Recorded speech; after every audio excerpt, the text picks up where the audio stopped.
मेरा मुर्शिद सोना। क्योंकि हर चीज ਨੂੰ ਹਾਸਲ ਕਰਨ ਦਾ ਇੱਕ ਤਰੀਕਾ ਹੁੰਦਾ ਹੈ। ਅਗਰ ਉਹ ਚੀਜ਼ ਬੰਦਾ ਸਿੱਖ ਲਵੇ ਤਾਂ ਬੰਦੇ ਨੂੰ ਉਹ ਚੀਜ਼ ਬੜੀ ਆਸਾਨੀ ਨਾਲ ਮਿਲ ਵੀ ਜਾਂਦੀ ਹੈ। ਹਾਸਲ ਕਰਨ ਦਾ ਤਰੀਕਾ ਹੁੰਦਾ ਕਿ ਨਹੀਂ? ਹੁਣ ਜੇ ਕਿਸੇ ਸੁਨਿਆਰ ਦੀ ਦੁਕਾਨ ਤੇ ਫਰਜ਼ ਕਰੋ ਬੰਦਾ ਕਹਿੰਦਾ ਕਿ ਇੱਥੇ ਕੋਈ ਸੋਨੇ ਦੀ ਚੀਜ਼ ਪਈ ਹੈ ਜਾਂ ਡਾਇਮੰਡ ਦੀ ਚੀਜ਼ ਪਈ ਹੈ ਜਾਂ ਕਿਤੇ ਕੋਈ ਹੋਰ ਚੀਜ਼ ਪਈ ਹੈ, ਹਰ ਚੀਜ਼ ਨੂੰ ਹਾਸਲ ਕੀਤਾ ਜਾ ਸਕਦਾ, ਬਸ ਉਹਦੀ ਕੀਮਤ ਦੇਣ ਨੂੰ ਸਾਨੂੰ ਤਿਆਰ ਰਹਿਣਾ ਪੈਂਦਾ ਹੈ। ਹੁਣ ਜਿਸ ਤਰ੍ਹਾਂ ਅਸੀਂ ਕਈ ਵਾਰ ਸਤਸੰਗ ਮਿਸਾਲ ਦੇਈਦੀ ਹੈ ਕਿ ਬੰਦੇ ਨੇ ਸੋਚਿਆ ਚੰਦਰਮੇ ਤੇ ਜਾਣਾ ਹੈ, ਤਾਂ ਦੇਖੋ ਵੇ ਇੱਕ ਦਿਨ ਉਹ ਆਇਆ ਜਦੋਂ 1969 ਦੀ ਗੱਲ ਹੈ, 1969 1969 ਦੇ ਵਿੱਚ ਜਦੋਂ ਪਹਿਲਾ ਕਦਮ ਚੰਦਰਮੇ ਤੇ ਇਨਸਾਨ ਨੇ ਰੱਖਿਆ। ਹੁਣ ਹੋਇਆ ਕਿ ਚੰਦਰਮੇ ਤੱਕ ਵੀ ਬੰਦਾ ਪਹੁੰਚ ਗਿਆ, ਬਸ ਕੋਸ਼ਿਸ਼ ਕੀਤੀ, ਉਹ ਉਪਾਅ ਕੀਤੇ ਕਿ ਕਿਹਦੇ ਨਾਲ ਮੈਂ ਉੱਥੇ ਤੱਕ ਪਹੁੰਚ ਸਕਦਾ ਹਾਂ, ਕਿਉਂਕਿ ਸਿਰਫ ਸੋਚਣ ਨਾਲ ਬੰਦਾ ਨਹੀਂ ਪਹੁੰਚਦਾ, ਉਹ ਕਰਮ ਵੀ ਕਰਨੇ ਪੈਂਦੇ ਆ, ਤਾਂ ਬੰਦਾ ਉੱਥੇ ਹੀ ਪਹੁੰਚ ਗਿਆ ਜਿੱਥੇ ਕੋਈ ਕਹਿੰਦਾ ਕਿ ਪਹੁੰਚ ਹੀ ਨਹੀਂ ਸਕਦਾ। ਸੋ ਇਸ ਤਰ੍ਹਾਂ ਅਸੀਂ ਸਮਝਾਣਾ ਤੁਹਾਨੂੰ ਕੀ ਚਾਹੁੰਦੇ ਹਾਂ ਕਿ ਜੀਵਨ ਦੇ ਵਿੱਚ ਇਨਸਾਨ ਉਹ ਹਰ ਚੀਜ਼ ਹਾਸਿਲ ਕਰ ਸਕਦਾ ਹੈ ਜੋ ਉਹ ਚਾਹੁੰਦਾ ਹੈ, ਪਰ ਉਹਦੇ ਵਾਸਤੇ ਉਹਨੂੰ ਪੂਰੀ ਤਿਆਰੀ ਚਾਹੀਦੀ ਹੈ, ਪੂਰੀ ਤਿਆਰੀ ਕਰਨੀ ਪੈਣੀ ਹੈ ਉਹਨੂੰ। ਹੁਣ ਜਿਹੜਾ ਬੰਦਾ ਤਿਆਰੀ ਕਰਨ ਨੂੰ ਤਿਆਰ ਨਹੀਂ ਹੈ, ਉਹ ਫਿਰ ਕਦੀ ਉਹ ਚੀਜ਼ ਨੂੰ ਹਾਸਿਲ ਵੀ ਨਹੀਂ ਕਰ ਸਕਦਾ। ਸਮਝਣਾ ਜ਼ਰਾ ਸਾਰਿਆਂ ਨੇ। ਇਸ ਲਈ ਅਗਰ ਅਸੀਂ ਖੁਸ਼ੀਆਂ ਚਾਹੁੰਦੇ ਹਾਂ, ਅੱਛੀ ਸਿਹਤ ਚਾਹੁੰਦੇ ਹਾਂ, ਕਾਮਯਾਬੀ ਚਾਹੁੰਦੇ ਹਾਂ, ਸਫਲਤਾ ਚਾਹੁੰਦੇ ਹਾਂ, ਔਰ ਖਾਸ ਕਰਕੇ ਉਹ ਪ੍ਰਭੂ ਦੀ ਕਿਰਪਾ ਚਾਹੁੰਦੇ ਹਾਂ, ਤਾਂ ਫਿਰ ਉੱਥੇ ਵੀ ਸਾਨੂੰ ਕੁਝ ਐਸੀਆਂ ਤਿਆਰੀਆਂ ਕਰਨੀਆਂ ਪੈਣਗੀਆਂ ਕਿ ਅਗਰ ਉਹ ਤਿਆਰੀਆਂ ਅਸੀਂ ਕਰਨੀਆਂ ਸ਼ੁਰੂ ਕਰ ਦੇਵਾਂਗੇ ਅੱਜ ਤੋਂ, ਤਾਂ ਹੌਲੀ ਹੌਲੀ ਸਾਨੂੰ ਪਤਾ ਲੱਗਦਾ ਚਲਾ ਜਾਏਗਾ ਕਿ ਸਾਡੀ ਸਿਹਤ 'ਚ ਵੀ ਸੁਧਾਰ ਹੋ ਰਿਹਾ ਹੈ, ਸਾਨੂੰ ਕਾਮਯਾਬੀ ਮਿਲ ਰਹੀ ਹੈ, ਸਾਡੇ ਜੀਵਨ 'ਚ ਖੁਸ਼ੀਆਂ ਵੀ ਆ ਰਹੀਆਂ ਹੈ, ਔਰ ਮਾਲਿਕ ਦੀ ਕਿਰਪਾ ਵੀ ਸਾਡੇ ਤੇ ਬੜੀ ਹੋ ਰਹੀ ਹੈ। ਹੁਣ ਜਿੱਦਾਂ ਸਮਝ ਲਓ ਕਿ ਇੱਕ ਬੱਚਾ ਸੋਚਦਾ ਕਿ ਮੈਂ +2 ਦਾ ਸਰਟੀਫਿਕੇਟ ਲੈਣਾ ਹੈ, ਮੈਂ +2 ਦਾ ਸਰਟੀਫਿਕੇਟ ਲੈਣਾ ਹੈ, ਜਾਂ ਮੈਂ BA ਦੀ ਡਿਗਰੀ MA ਦੀ ਡਿਗਰੀ ਲੈਣੀ ਹੈ, ਤਾਂ ਹੁਣ ਜ਼ਰਾ ਸੋਚੋ ਜੇ MA ਦੀ ਡਿਗਰੀ ਲੈਣੀ ਹੈ ਤਾਂ ਸ਼ੁਰੂਆਤ ਉਹਨੂੰ ਕਿੱਥੋਂ ਕਰਨੀ ਪੈਣੀ ਹੈ? ਪਹਿਲੀ ਕਲਾਸ ਤੋਂ। ਪਹਿਲੀ ਤੋਂ ਦੂਜੀ, ਦੂਜੀ ਤੋਂ ਤੀਜੀ। ਹੁਣ ਉਹ ਪਹਿਲੀ ਦੂਜੀ ਤੀਜੀ 'ਚ ਪੜ੍ਹ ਜ਼ਰੂਰ ਰਿਹਾ ਹੈ, ਪਰ ਜਾ ਰਿਹਾ ਹੈ ਆਪਣੀ ਉਹ ਮੰਜ਼ਿਲ ਦੀ ਤਰਫ, ਉਹ ਸੋਚ ਦੀ ਤਰਫ ਜੋ ਉਹਨਾਂ ਸੋਚਿਆ ਕਿ ਇਹ ਮੈਂ ਪਾਣਾ ਹੈ। ਜਿੱਦਾਂ ਇੱਥੇ ਬੈਠਾ ਬੰਦਾ ਕੋਈ ਸੋਚ ਲਵੇ ਕਿ ਮੈਂ ਸਿੱਧਵਾਂ ਦੋਨਾਂ ਤੋਂ ਦਿੱਲੀ ਜਾਣਾ ਹੈ, ਤਾਂ ਹੁਣ ਇਹਦਾ ਮਤਲਬ ਇਹ ਨਹੀਂ ਕਿ ਘਰੋਂ ਨਿਕਲਦਿਆਂ ਦਿੱਲੀ ਆ ਜਾਣੀ ਹੈ, ਇਹਦਾ ਮਤਲਬ ਕਿ ਇੱਥੋਂ ਨਿਕਲੋ। ਜੇ ਆਪਾਂ ਵਾਇਆ ਜਲੰਧਰ ਜਾਣਾ ਤਾਂ ਪਹਿਲਾਂ ਰਸਤੇ 'ਚ ਕੀ ਆਣਾ ਹੈ? ਕਾਲਾ ਸੰਘਾ ਆਏਗਾ, ਫਿਰ ਜਲੰਧਰ ਆਏਗਾ, ਫਿਰ ਜਲੰਧਰ ਤੋਂ ਅੱਗੇ ਜਾਵਾਂਗੇ ਫਗਵਾੜਾ ਆਏਗਾ, ਫਗਵਾੜੇ ਤੋਂ ਅੱਗੇ ਜਾਵਾਂਗੇ ਤਾਂ ਫਿਰ ਲੁਧਿਆਣਾ ਆਏਗਾ। ਹੁਣ ਜਿੱਦਾਂ ਜਿੱਦਾਂ ਉਹ ਸਟੇਜਾਂ ਆਣਗੀਆਂ ਇਹਦਾ ਮਤਲਬ ਅਸੀਂ ਆਪਣੀ ਮੰਜ਼ਿਲ ਦੇ ਨੇੜੇ ਹੁੰਦੇ ਜਾ ਰਹੇ ਹਾਂ। ਇਸੇ ਤਰ੍ਹਾਂ ਜੀਵਨ ਦੇ ਵਿੱਚ ਕਿਸੇ ਵੀ ਚੀਜ਼ ਨੂੰ ਯਕਦਮ ਨਹੀਂ ਹਾਸਲ ਕੀਤਾ ਜਾਂਦਾ, ਉਹਦੀ ਤਿਆਰੀ ਕਰਨੀ ਪੈਂਦੀ ਹੈ, ਔਰ ਜਿੰਨੀ ਅਸੀਂ ਤਿਆਰੀ ਕਰਦੇ ਹਾਂ ਹੌਲੀ ਹੌਲੀ ਫਿਰ ਇਨਸਾਨ ਉਹ ਮੰਜ਼ਿਲ ਦੇ ਨੇੜੇ ਆਉਂਦਾ ਚਲਾ ਜਾਂਦਾ ਹੈ। ਇਸ ਲਈ ਜਿੱਦਾਂ ਦੱਸਿਆ ਕਿ ਨਵਾਂ ਸਾਲ ਆਉਣ ਵਾਲਾ ਹੈ, ਤਾਂ ਅੱਜ ਅਸੀਂ ਥੋੜੇ ਜਿਹੇ ਪੁਆਇੰਟ ਸਮਝਣੇ ਹੈ। ਅਗਰ ਸਮਝ ਲਵਾਂਗੇ ਤਾਂ ਫਿਰ ਸਾਡੀ ਜ਼ਿੰਦਗੀ 'ਚ ਬਦਲਾਅ ਵੀ ਆਏਗਾ, ਔਰ ਸਾਡੀ ਜ਼ਿੰਦਗੀ 'ਚ ਸਫਲਤਾ, ਖੁਸ਼ੀਆਂ, ਕਾਮਯਾਬੀ, ਉਹ ਹਰ ਚੀਜ਼ ਆਏਗੀ ਜੋ ਅਸੀਂ ਹਾਸਿਲ ਕਰਨਾ ਚਾਹੁੰਦੇ ਹਾਂ। ਸੋ ਤਿਆਰ ਹੋ ਫਿਰ? ਸੋ ਠੀਕ ਹੈ। ਫਿਰ ਹੁਣ ਸਮਝਣਾ ਹੈ ਇਹ ਜ਼ਿੰਦਗੀ ਦੇ ਵਿੱਚ ਕਿ ਸਭ ਤੋਂ ਪਹਿਲਾਂ ਤਾਂ ਦੱਸਣਾ ਚਾਹਾਂਗੇ ਅਸੀਂ ਕਿ ਜਿੱਦਾਂ ਤੁਸੀਂ ਦੇਖਦੇ ਹੋ ਨਾ ਕਿ ਵਿਗਿਆਨ ਨੇ ਖੋਜ ਕੀਤੀ, ਵਿਗਿਆਨ ਨੇ ਖੋਜ ਕੀਤੀ, ਔਰ ਜਿਹੜੀ ਚੀਜ਼ ਦੀ ਵਿਗਿਆਨ ਨੇ ਖੋਜ ਕੀਤੀ ਅੱਜ ਸਾਰੀ ਦੁਨੀਆ ਉਹ ਚੀਜ਼ ਨੂੰ ਮੰਨਦੀ ਹੈ, ਕਿਉਂਕਿ ਵਿਗਿਆਨ ਨੇ ਬਹੁਤ ਖੋਜਾਂ ਕੀਤੀਆਂ। ਵਿਗਿਆਨ ਨੇ ਮੰਗਲ ਦੀ ਖੋਜ ਕੀਤੀ ਕਿ ਮੰਗਲ ਤੇ ਕੀ ਹੈ, ਇਹ ਧਰਤੀ ਦੇ ਅੰਦਰ ਕੀ ਹੈ, ਜਾਂ ਇਹ ਧਰਤੀ ਸੂਰਜ ਦੇ ਆਲੇ ਦੁਆਲੇ ਚੱਕਰ ਲਾਉਂਦੀ ਹੈ, ਜਾਂ ਇਹ ਗ੍ਰੈਵਿਟੇਸ਼ਨ ਬਾਰੇ ਕਿ ਕੋਈ ਚੀਜ਼ ਉੱਪਰ ਛੱਡਦੇ ਆ ਵਾਪਸ ਥੱਲੇ ਕਿਉਂ ਆਉਂਦੀ ਹੈ। ਨਿਊਟਨ ਨੇ ਇਹਦੀ ਖੋਜ ਕੀਤੀ, ਵਿਗਿਆਨਿਕ ਨੇ। ਸੋ ਵਿਗਿਆਨ ਨੇ ਜਿਸ ਤਰ੍ਹਾਂ ਨਾ ਇਹ ਬਾਹਰਲੀਆਂ ਖੋਜਾਂ ਕੀਤੀਆਂ ਕਿ ਬਾਹਰ ਆਹ ਚੀਜ਼ ਇਦਾਂ ਹੈ, ਔਰ ਉਹ ਖੋਜ ਕਰਕੇ ਵਿਗਿਆਨ ਨੇ ਉਹ ਚੀਜ਼ ਦਾ ਲਾਭ ਲੈਣਾ ਸ਼ੁਰੂ ਕਰ ਦਿੱਤਾ। ਇਸੇ ਤਰ੍ਹਾਂ ਇੱਕ ਹੁੰਦਾ ਹੈ ਵਿਗਿਆਨ, ਭੌਤਿਕ ਵਿਗਿਆਨ, ਜਿਹੜਾ ਕਿ ਬਾਹਰਲੀਆਂ ਚੀਜ਼ਾਂ ਨੂੰ ਸਮਝਦਾ ਹੈ, ਪਰ ਇੱਕ ਹੁੰਦਾ ਮਨੋਵਿਗਿਆਨ। ਬੋਲੋ ਸਮਝਦੇ ਹੋ ਕਿ ਨਹੀਂ? ਇੱਕ ਮਨੋਵਿਗਿਆਨ ਹੁੰਦਾ ਹੈ, ਔਰ ਮਨੋਵਿਗਿਆਨ ਕਿਹੜੀ ਚੀਜ਼ ਤੇ ਕੰਮ ਕਰਦਾ ਹੈ? ਜਿੱਦਾਂ ਦੱਸਿਆ ਕਿ ਭੌਤਿਕ ਵਿਗਿਆਨ ਬਾਹਰਲੀਆਂ ਚੀਜ਼ਾਂ ਤੇ ਕੰਮ ਕਰਦਾ ਹੈ ਕਿ ਉਹਨਾਂ ਨੇ ਕਿਸੇ ਚੀਜ਼ ਨੂੰ ਸਮਝਣਾ ਹੋਵੇ। ਫਰਜ਼ ਕਰੋ ਇੱਕ ਗੁਲਾਬ ਦਾ ਫੁੱਲ ਹੈ, ਉਹਨੂੰ ਸਮਝਣਾ ਹੋਵੇ ਤਾਂ ਬੰਦਾ ਉਹਨੂੰ ਤੋੜ ਕੇ ਲੈਬੋਰਟਰੀ 'ਚ ਲੈ ਜਾਂਦਾ ਹੈ, ਬਾਹਰ ਕਿਸੇ ਲੈਬੋਰਟਰੀ 'ਚ ਲਿਜਾ ਕੇ ਉਹਦੇ ਟੈਸਟ ਕਰਦਾ ਕਿ ਇਹਦੇ ਅੰਦਰ ਕੀ ਹੈ। ਉਹਨੂੰ ਕਹਿੰਦੇ ਕਿ ਬਾਹਰਲੀਆਂ ਚੀਜ਼ਾਂ ਨੂੰ ਸਮਝਣਾ ਤਾਂ ਭੌਤਿਕ ਵਿਗਿਆਨ, ਜੋ ਭੌਤਿਕ ਚੀਜ਼ਾਂ ਨੂੰ ਸਮਝਿਆ, ਜਿਹਦੇ ਨਾਲ ਸਮਝਿਆ ਜਾਂਦਾ ਹੈ। ਪਰ ਇੱਕ ਦੂਸਰੀ ਚੀਜ਼ ਹੈ ਮਨੋਵਿਗਿਆਨ। ਬੋਲੋ ਸਮਝਦੇ ਹੋ ਕਿ ਨਹੀਂ? ਮਨੋਵਿਗਿਆਨ ਬਾਹਰ ਕੰਮ ਨਹੀਂ ਕਰਦਾ। ਮਨੋਵਿਗਿਆਨ ਦਾ ਮਤਲਬ ਹੈ ਆਪਣੇ ਮਨ ਦੀਆਂ ਸ਼ਕਤੀਆਂ ਨੂੰ ਸਮਝਣਾ, ਆਪਣੇ ਅੰਦਰ ਨੂੰ ਸਮਝਣਾ। ਇਸ ਲਈ ਜਿਹੜੇ ਇੱਥੇ ਕੋਈ ਸਾਇੰਸ ਪੜ੍ਹਨ ਵਾਲੇ ਬੱਚੇ ਹੈ ਜਾਂ ਸਟੂਡੈਂਟ ਹੈ ਜਾਂ ਜਿਹਨੂੰ ਨਹੀਂ ਵੀ ਪਤਾ, ਤਾਂ ਅੱਜ ਕੱਲ ਮੋਬਾਈਲ ਸਾਰਿਆਂ ਕੋਲ ਹੈ, ਬੰਦਾ ਉੱਤੇ ਹੀ ਲਿਖ ਦੇਵੇ ਗੂਗਲ ਤੇ ਕਿ ਮਨੋਵਿਗਿਆਨ ਕੀ ਹੈ, ਉਹਦੇ ਦੱਸਿਆ ਜਾਂਦਾ ਕਿ ਮਾਨਸਿਕ ਜੋ ਵੀ ਹੈ ਨਾ, ਉਹ ਸਾਰੀਆਂ ਚੀਜ਼ਾਂ ਮਨੋਵਿਗਿਆਨ ਦੇ ਅੰਦਰ ਆ ਜਾਂਦੀਆਂ, ਜਿੱਥੇ ਇਨਸਾਨ ਨੂੰ ਅੰਦਰ ਦਾ ਬਾਰੇ ਪਤਾ ਲੱਗਦਾ ਹੈ। ਸੋ ਇੱਥੇ ਦੱਸਣਾ ਇਹ ਚਾਹੁੰਦੇ ਹਾਂ ਅਸੀਂ ਕਿ ਜਿਸ ਤਰ੍ਹਾਂ ਬਾਹਰ ਖੋਜ ਹੋਈ ਕਿ ਕੋਈ ਟਾਈਮ ਸੀ ਜਦੋਂ ਬੰਦਾ ਮੰਨਦਾ ਸੀ, ਜਦੋਂ ਬੰਦਾ ਇਹ ਗੱਲ ਮੰਨਦਾ ਸੀ ਕਿ ਸੂਰਜ ਪ੍ਰਿਥਵੀ ਦਾ ਚੱਕਰ ਲਾਉਂਦਾ ਹੈ, ਕੋਈ ਟਾਈਮ ਸੀ ਕਿ ਬੰਦਾ ਇਹ ਮੰਨਦਾ ਸੀ ਕਿ ਸੂਰਜ ਚੱਕਰ ਲਾਉਂਦਾ ਹੈ, ਪ੍ਰਿਥਵੀ ਸਾਡੀ ਖੜੀ ਹੈ। ਪਰ ਫਿਰ ਇੱਕ ਟਾਈਮ ਆਇਆ ਜਦੋਂ ਵਿਗਿਆਨ ਨੇ ਖੋਜ ਕੀਤੀ ਕਿ ਸੂਰਜ ਤਾਂ ਆਪਣੀ ਜਗ੍ਹਾ ਖੜਾ ਹੈ, ਇਹ ਸੂਰਜ ਦੇ ਆਲੇ ਦੁਆਲੇ ਸਾਰੇ ਗ੍ਰਹਿ ਘੁੰਮਦੇ ਆ, ਯਾਨੀ ਇਹ ਪ੍ਰਿਥਵੀ ਉਹਦੇ ਆਲੇ ਦੁਆਲੇ ਚੱਕਰ ਲਗਾਉਂਦੀ ਹੈ। ਔਰ ਅੱਜ ਬੱਚੇ ਨੂੰ ਪੁੱਛ ਲਓ ਕਿ ਜਿਹੜੇ ਬੱਚੇ ਸਕੂਲ ਜਾਂਦੇ ਹੈ, ਉਹਨਾਂ ਨੂੰ ਅੱਜ ਇਹੀ ਦੱਸਿਆ ਜਾਂਦਾ ਹੈ ਕਿ ਇਹ ਪ੍ਰਿਥਵੀ ਕਿਹੜੀ ਸਪੀਡ ਵਿੱਚ ਕਿੱਦਾਂ, ਕਿਉਂਕਿ ਇਹਨੂੰ ਜਿੱਦਾਂ ਕਹਿੰਦੇ ਨਾ ਪੂਰਾ ਸਾਲ, ਯਾਨੀ 12 ਮਹੀਨੇ ਲੱਗ ਜਾਂਦੇ ਸੂਰਜ ਦਾ ਇੱਕ ਚੱਕਰ ਪੂਰਾ ਹੁੰਦਾ ਤਾਂ ਫਿਰ ਇੱਕ ਸਾਲ ਬਣਦਾ ਹੈ। ਸਮਝਣਾ ਜ਼ਰਾ ਸਾਰਿਆਂ ਨੇ, ਜਦੋਂ ਸੂਰਜ ਦਾ ਇੱਕ ਚੱਕਰ ਪ੍ਰਿਥਵੀ ਪੂਰਾ ਕਰਦੀ ਹੈ ਤਾਂ ਫਿਰ ਇੱਕ ਵਿਗਿਆਨ ਕਹਿੰਦੇ ਸਾਲ ਬਣਦਾ ਹੈ। ਹੁਣ ਇਸੇ ਤਰ੍ਹਾਂ ਆਹ ਜਿਹੜੀ ਪ੍ਰਿਥਵੀ ਆਪਣੀ ਧੁਰੀ ਤੇ ਘੁੰਮਦੀ ਹੈ ਨਾ, ਜਦੋਂ ਆਪਣੀ ਧੁਰੀ ਤੇ ਘੁੰਮਦੀ ਹੈ ਤਾਂ ਉਹ ਘੁੰਮਣ ਨਾਲ ਇੱਕ ਦਿਨ ਯਾਨੀ 24 ਘੰਟੇ ਦਾ ਟਾਈਮ ਬਣਦਾ ਹੈ। ਪਰ ਜਦੋਂ ਸੂਰਜ ਦੇ ਆਲੇ ਦੁਆਲੇ ਘੁੰਮਦੀ ਹੈ, ਕਿਉਂਕਿ ਸੂਰਜ ਦੇ ਆਲੇ ਦੁਆਲੇ ਇਦਾਂ ਘੁੰਮ ਰਹੀ ਹੈ ਤਾਂ ਨਾਲ ਨਾਲ ਆਪ ਵੀ ਹੌਲੀ ਹੌਲੀ ਇਦਾਂ ਘੁੰਮਦੀ ਸੂਰਜ ਦਾ ਚੱਕਰ ਲਗਾ ਰਹੀ ਹੈ। ਆਪਣੀ ਜਿਹੜੀ ਸਪੀਡ ਆ ਦੀ ਘੁੰਮਣ ਦੀ, ਉਹ ਸਮਝ ਲਓ 24 ਘੰਟੇ ਦਿਨ ਰਾਤ ਬਣ ਜਾਂਦਾ ਹੈ। ਤਾਂ ਜਦੋਂ ਸੂਰਜ ਦਾ ਪੂਰਾ ਚੱਕਰ ਲਗਾਉਂਦੀ ਤਾਂ ਬਣ ਜਾਂਦਾ ਪੂਰਾ, ਕੀ ਬਣ ਜਾਂਦਾ ਹੈ, ਸਾਲ। ਇਹ ਵਿਗਿਆਨ ਨੇ ਖੋਜ ਕੀਤੀ ਤਾਂ ਅੱਜ ਬੱਚੇ ਸਮਝਦੇ ਇਸ ਚੀਜ਼ ਨੂੰ। ਪਰ ਅਸੀਂ ਗੱਲ ਕਰਨੀ ਹੈ ਮਨੋਵਿਗਿਆਨ ਦੀ, ਜੋ ਕਿ ਅੱਜ ਖੋਜ ਹੋਈ ਹੈ ਕਿ ਸਾਇੰਸ ਨੇ, ਮਨੋਵਿਗਿਆਨਕਿਆਂ ਨੇ ਜੋ ਖੋਜ ਕੀਤੀ ਹੈ, ਅੱਜ ਅਸੀਂ ਉਹਦੀ ਚਰਚਾ ਕਰਨੀ ਹੈ ਥੋੜੀ ਜਿਹੀ। ਕਿਉਂਕਿ ਬਾਹਰ ਕੀ ਹੈ ਜਰਾ ਹੁਣ ਯਾਦ ਰੱਖੋ ਕਿ ਫਰਜ਼ ਕਰੋ ਜਿੱਦਾਂ ਦੱਸਿਆ ਕਿ ਪ੍ਰਿਥਵੀ ਸੂਰਜ ਦਾ ਚੱਕਰ ਲਗਾਉਂਦੀ ਹੈ, ਇਹ ਅਸੀਂ ਜਾਣ ਵੀ ਲਿਆ, ਇਹ ਅਸੀਂ ਸਮਝ ਵੀ ਲਿਆ, ਤੇ ਇਹਦੇ ਨਾਲ ਸਾਡੀ ਜ਼ਿੰਦਗੀ 'ਚ ਕੋਈ ਬਦਲਾਵ ਆਣਾ, ਕੋਈ ਬਦਲਾਵ। ਹੁਣ ਅਸੀਂ ਤੁਹਾਨੂੰ ਦੱਸਿਆ ਕੋਈ ਬਦਲਿਆ ਅੰਦਰ ਨਹੀਂ, ਹਾਂ ਥੋੜਾ ਗਿਆਨ ਹੋ ਗਿਆ, ਥੋੜੀ ਸਮਝ ਆ ਗਈ। ਪਰ ਜਦੋਂ ਅਸੀਂ ਮਨੋਵਿਗਿਆਨ ਬਾਰੇ ਸਮਝਦੇ ਹਾਂ, ਆਪਣੇ ਮਨ ਬਾਰੇ ਸਮਝਦੇ ਹਾਂ, ਤਾਂ ਜਿਹਨੇ ਮਨ ਬਾਰੇ ਸਮਝ ਲਿਆ ਫਿਰ ਉਹਦੀ ਜ਼ਿੰਦਗੀ ਬਦਲਣੀ ਸ਼ੁਰੂ ਹੋ ਜਾਂਦੀ ਹੈ। ਕਿਉਂਕਿ ਮਨ ਸਾਡੇ ਅੰਦਰ ਕੰਮ ਕਰਦਾ ਹੈ। ਕਿੱਥੇ ਕੰਮ ਕਰਦਾ ਹੈ? ਸਾਡੇ ਅੰਦਰ। ਇਸ ਲਈ ਅਸੀਂ ਇੱਕ ਸ਼ੇਰ ਕਹੀਦਾ ਹੈ, ਇੱਥੇ ਵੀ ਕਹਿਣਾ ਚਾਹਾਂਗੇ ਕਿ ਗੱਲ ਨਹੀਂ ਮਸਜਿਦ ਮੰਦਰ ਦੀ, ਇਹ ਖੇਲ ਹੈ ਸਾਰੀ ਅੰਦਰ ਦੀ। ਜਾਂ ਗੁਰੂਆਂ ਨੇ ਵੀ ਕਿਹਾ ਨਾ ਕਿ ਜੋ ਬ੍ਰਹਮੰਡੇ, ਗੁਰਬਾਣੀ 'ਚ ਵੀ ਲਾਈਨ ਆਉਂਦੀ ਹੈ ਕਿ ਜਿਹੜਾ ਬ੍ਰਹਮੰਡ ਅੰਦਰ ਹੈ ਉਹੀ ਸਾਡੇ ਇਹ ਸਰੀਰ ਅੰਦਰ ਵੀ ਹੈ। ਜੋ ਬ੍ਰਹਮੰਡੇ ਸੋਈ ਪਿੰਡੇ, ਜੋ ਖੋਜੇ ਸੋ ਪਾਵੇ। ਗੱਲ ਤਾਂ ਇਹਨੂੰ ਸਮਝਣ ਦੀ ਹੈ। ਹੁਣ ਜਿਹਨੇ ਇਹਨੂੰ ਸਮਝ ਲਿਆ ਉਹਦਾ ਜੀਵਨ ਬਦਲਣਾ ਸ਼ੁਰੂ ਹੋ ਜਾਂਦਾ ਹੈ, ਉਹਦੇ ਜੀਵਨ 'ਚ ਬਦਲਾਅ ਆਉਣਾ ਸ਼ੁਰੂ ਹੋ ਜਾਂਦਾ ਹੈ। ਫਿਰ ਉਹਨੂੰ ਆਪਣੀਆਂ ਤਕਲੀਫਾਂ, ਦੁੱਖਾਂ, ਪਰੇਸ਼ਾਨੀਆਂ ਤੋਂ ਮੁਕਤੀ ਮਿਲਣੀ ਸ਼ੁਰੂ ਹੋ ਜਾਂਦੀ ਹੈ। ਜਿਹੜਾ ਆਪਣੇ ਮਨ ਨੂੰ ਸਮਝ ਲਿਆ, ਜਿਸ ਨੇ ਆਪਣੇ ਮਨ ਨੂੰ ਸਮਝਣ ਦੀ ਕੋਸ਼ਿਸ਼ ਕੀਤੀ ਔਰ ਜਿਹੜਾ ਉਹਨੂੰ ਸਮਝ ਕੇ ਉਹਦੀ ਸ਼ਕਤੀ ਦਾ ਉਪਯੋਗ ਕਰਦਾ ਹੈ, ਤਾਂ ਫਿਰ ਉਹਦੇ ਜੀਵਨ ਦੀਆਂ ਪਰੇਸ਼ਾਨੀਆਂ, ਤਕਲੀਫਾਂ, ਦੁੱਖ ਹੌਲੀ ਹੌਲੀ ਦੂਰ ਹੋਣੇ ਸ਼ੁਰੂ ਹੋ ਜਾਂਦੇ ਹੈ। ਤਾਂ ਹੀ ਤਾਂ ਤੁਹਾਨੂੰ ਯਾਦ ਦਿਲਾਵਾਂਗੇ ਕਿ ਗੁਰੂਆਂ ਨੇ ਵਚਨ ਕੀਤਾ ਨਾ ਕਿ ਮਨ ਤੂੰ ਜੋਤ ਸਰੂਪ ਹੈ, ਆਪਣਾ ਮੂਲ ਪਛਾਣ। ਉਹ ਕਹਿੰਦੇ ਮਨ ਹੀ ਉਹ ਪ੍ਰਕਾਸ਼ ਹੈ। ਜੋਤ ਦਾ ਮਤਲਬ ਹੁੰਦਾ ਪ੍ਰਕਾਸ਼, ਔਰ ਪ੍ਰਕਾਸ਼ ਦਾ ਮਤਲਬ ਹੈ ਜੋ ਸਾਰੇ ਅੰਧਕਾਰ ਨੂੰ ਖਤਮ ਕਰਨ ਦੀ ਸ਼ਕਤੀ ਰੱਖਦਾ ਹੈ। ਕਿਉਂਕਿ ਤੁਸੀਂ ਦੇਖੋਗੇ ਕਿ ਸਾਰੀ ਦੁਨੀਆ ਦਾ ਅੰਧੇਰਾ ਮਿਲ ਕੇ ਵੀ ਇੱਕ ਛੋਟੇ ਜਿਹੇ ਜਗ ਦੇ ਦੀਵੇ ਨੂੰ ਬੁਝਾ ਨਹੀਂ ਸਕਦਾ। ਹਾਂ, ਹਵਾ ਨਾ ਹੋਵੇ, ਤੂਫਾਨ ਨਾ ਹੋਵੇ, ਕਿਉਂਕਿ ਹਵਾਵਾਂ ਦੀਵੇ ਨੂੰ ਬੁਝਾ ਸਕਦੀਆਂ ਹੈ, ਪਰ ਇੱਕ ਕਮਰੇ 'ਚ ਜਿੰਨਾ ਮਰਜ਼ੀ ਅੰਧੇਰਾ ਹੋਵੇ, ਤੁਸੀਂ ਛੋਟਾ ਜਿਹਾ ਦੀਵਾ ਜਗਾ ਕੇ ਰੱਖਦੇ ਹੋ, ਜਦ ਤੱਕ ਕੁਝ ਤੇਲ ਹੈ, ਬੱਤੀ ਹੈ, ਕਿਸੇ ਅੰਧੇਰੇ ਦੀ ਹਿੰਮਤ ਨਹੀਂ ਉਹਨੂੰ ਬੁਝਾ ਦੇਵੇ। ਕਿਉਂਕਿ ਬੜੇ ਤੋਂ ਬੜਾ ਅੰਧੇਰਾ ਵੀ, ਹਜ਼ਾਰਾਂ ਸਾਲਾਂ ਦਾ ਅੰਧੇਰਾ ਵੀ ਇੱਕ ਨੰਨੇ ਜਿਹੇ ਦੀਵੇ ਨੂੰ ਬੁਝਾ ਨਹੀਂ ਸਕਦਾ। ਪ੍ਰਕਾਸ਼ 'ਚ ਇੰਨੀ ਤਾਕਤ ਹੁੰਦੀ ਹੈ ਕਿ ਜਿੱਥੇ ਪ੍ਰਕਾਸ਼ ਹੈ ਉੱਥੇ ਅੰਧਕਾਰ ਕਦੀ ਆ ਹੀ ਨਹੀਂ ਸਕਦਾ। ਇਹੀ ਗੱਲ ਗੁਰੂ ਰਹਿਬਰ ਸਾਨੂੰ ਸਮਝਾਉਂਦੇ ਹੈ ਕਿ ਤੂੰ ਹਰ ਵੇਲੇ ਇੱਕੋ ਹੀ ਗੱਲ ਰੋਂਦਾ ਰਹਿੰਦਾ ਹੈ ਕਿ ਹਾਏ ਮੈਂ ਬੜਾ ਦੁਖੀ ਹਾਂ, ਮੈਂ ਬੜਾ ਪਰੇਸ਼ਾਨ ਹੈ, ਮੇਰੇ ਜੀਵਨ 'ਚ ਬੜੀਆਂ ਤਕਲੀਫਾਂ ਹੈ, ਮੈਨੂੰ ਕਾਮਯਾਬੀ ਨਹੀਂ ਮਿਲਦੀ, ਮੈਨੂੰ ਸਫਲਤਾ ਨਹੀਂ ਮਿਲਦੀ। ਹਰ ਵੇਲੇ ਤੂੰ ਨੈਗੇਟਿਵਿਟੀ ਨਾਲ ਭਰਿਆ ਰਹਿੰਦਾ ਹੈ। ਹੁਣ ਇਹ ਦੁੱਖ, ਇਹ ਪਰੇਸ਼ਾਨੀਆਂ, ਇਹ ਅਸਫਲਤਾ ਇੱਕ ਅੰਧੇਰਾ ਹੈ। ਔਰ ਜੇ ਤੇਰੇ ਅੰਦਰ ਉਹ ਜੋਤ ਹੈ ਪ੍ਰਮਾਤਮਾ ਦੀ, ਤਾਂ ਫਿਰ ਤੂੰ ਅੰਧੇਰੇ 'ਚ ਕਿੱਦਾਂ ਬੈਠਾ ਹੈ? ਕਿਉਂ ਨਹੀਂ ਉਹ ਪ੍ਰਕਾਸ਼ ਦਾ ਇਸਤੇਮਾਲ ਕਰਦਾ? ਔਰ ਇਹ ਪ੍ਰਕਾਸ਼ ਦਾ ਇਸਤੇਮਾਲ ਉਹੀ ਕਰ ਸਕਦਾ ਜਿਹਨੂੰ ਸਮਝ ਹੋਵੇ।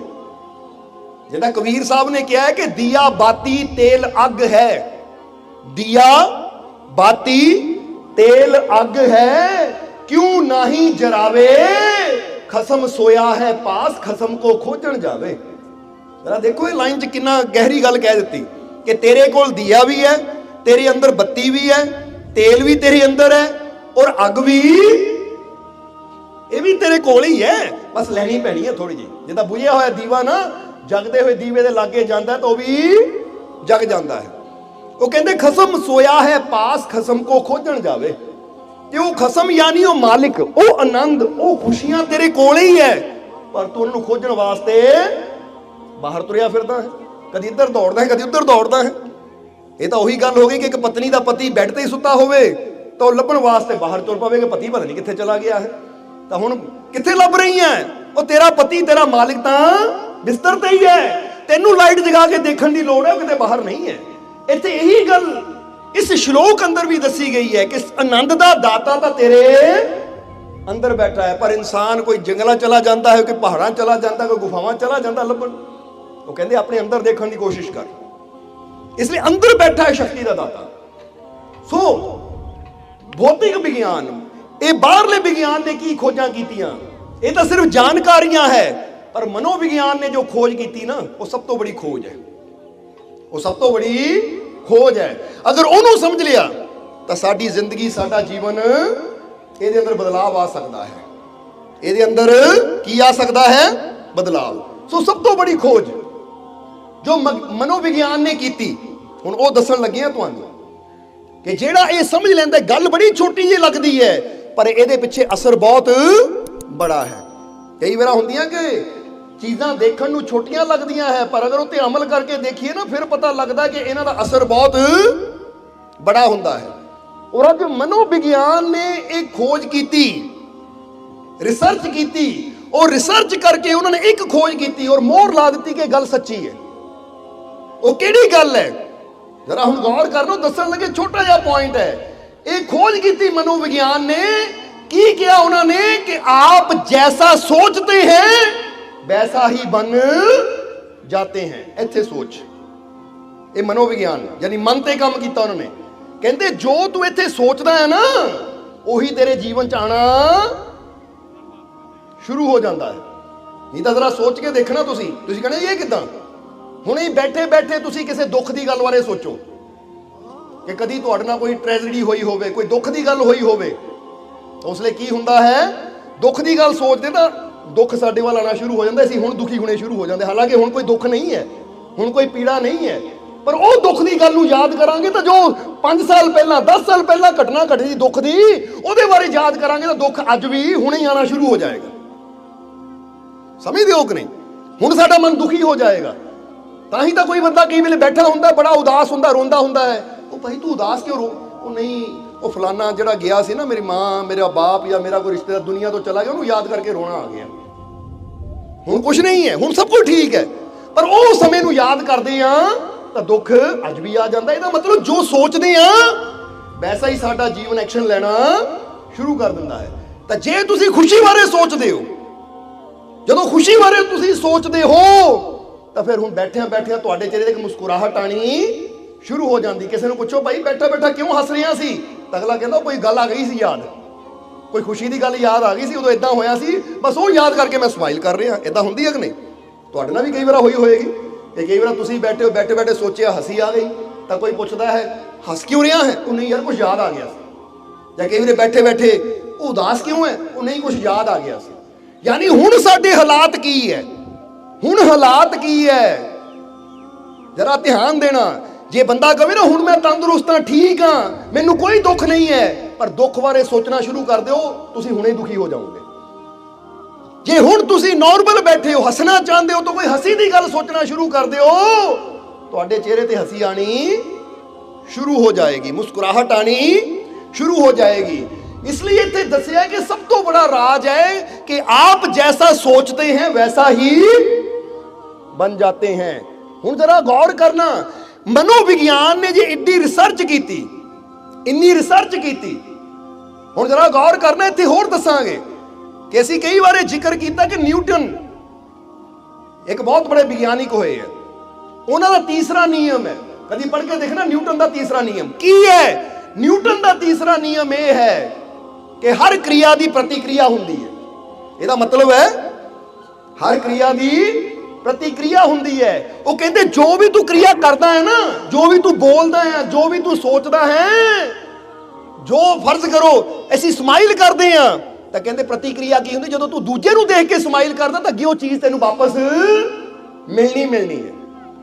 जे तू किसी नूं देख के गाली देगा तो अगे वो चीज तेनू वापस मिलनी मिलनी है। हर क्रिया की प्रतिक्रिया हुंदी है। ये इसी तरह कि जिद्दां जमीन च कणक बीजेगा तो जमीन ने कणक ही देनी है, मक्की बीजेगा तो मक्की देनी है। कि जदों तू किसी नूं गिराण की कोशिश करेगा तो तू आप भी गिरना है, जदों किसी नूं उठाण की कोशिश करेगा तो कुदरत तैनूं भी उठांदी है। कहंदे ये नियम है ब्रह्मांड का। किहदा नियम है? ये ब्रह्मांड का। और याद रखो जिन्हां ने ब्रह्मांड के नियमां नूं समझिया उन्होंने इसका लाभ लेना शुरू कर दिता, क्योंकि परमात्मा दे या कुदरत के नियम बदले नहीं जा सकते। समझदे हो कि नहीं? कुदरत के नियम बदले जिद्दां हुण फर्ज करो अज किहड़ा महीना चलदा? दसंबर। हुण सानू सारिआं नूं पता है कि दसंबर जनवरी महीना काहदा महीना है? ठंड का महीना है, पता है ना सानू। हुण इहनूं असीं बदल नहीं सकते कि दसंबर जनवरी नूं गर्मी होवे जून जुलाई वर्गी, तो जून जुलाई नूं दसंबर और जनवरी वर्गी ठंड होवे। चाहे साइंस जिन्नी मर्जी कोशिश कर लवे, सारी दुनिया रल के कोशिश कर लवे, कुदरत का नियम नहीं बदल सकता। जे दसंबर जनवरी पो माघ नूं ठंड हुंदी है तो ठंड ही रहनी है, और जून जुलाई नूं गर्मी। हाँ ये हो सकता ठंड वध सकती है, घट सकती है, या गर्मी ज्यादा हो सकती है, गर्मी घट हो सकती, पर रहना मौसम उदां दा ही है।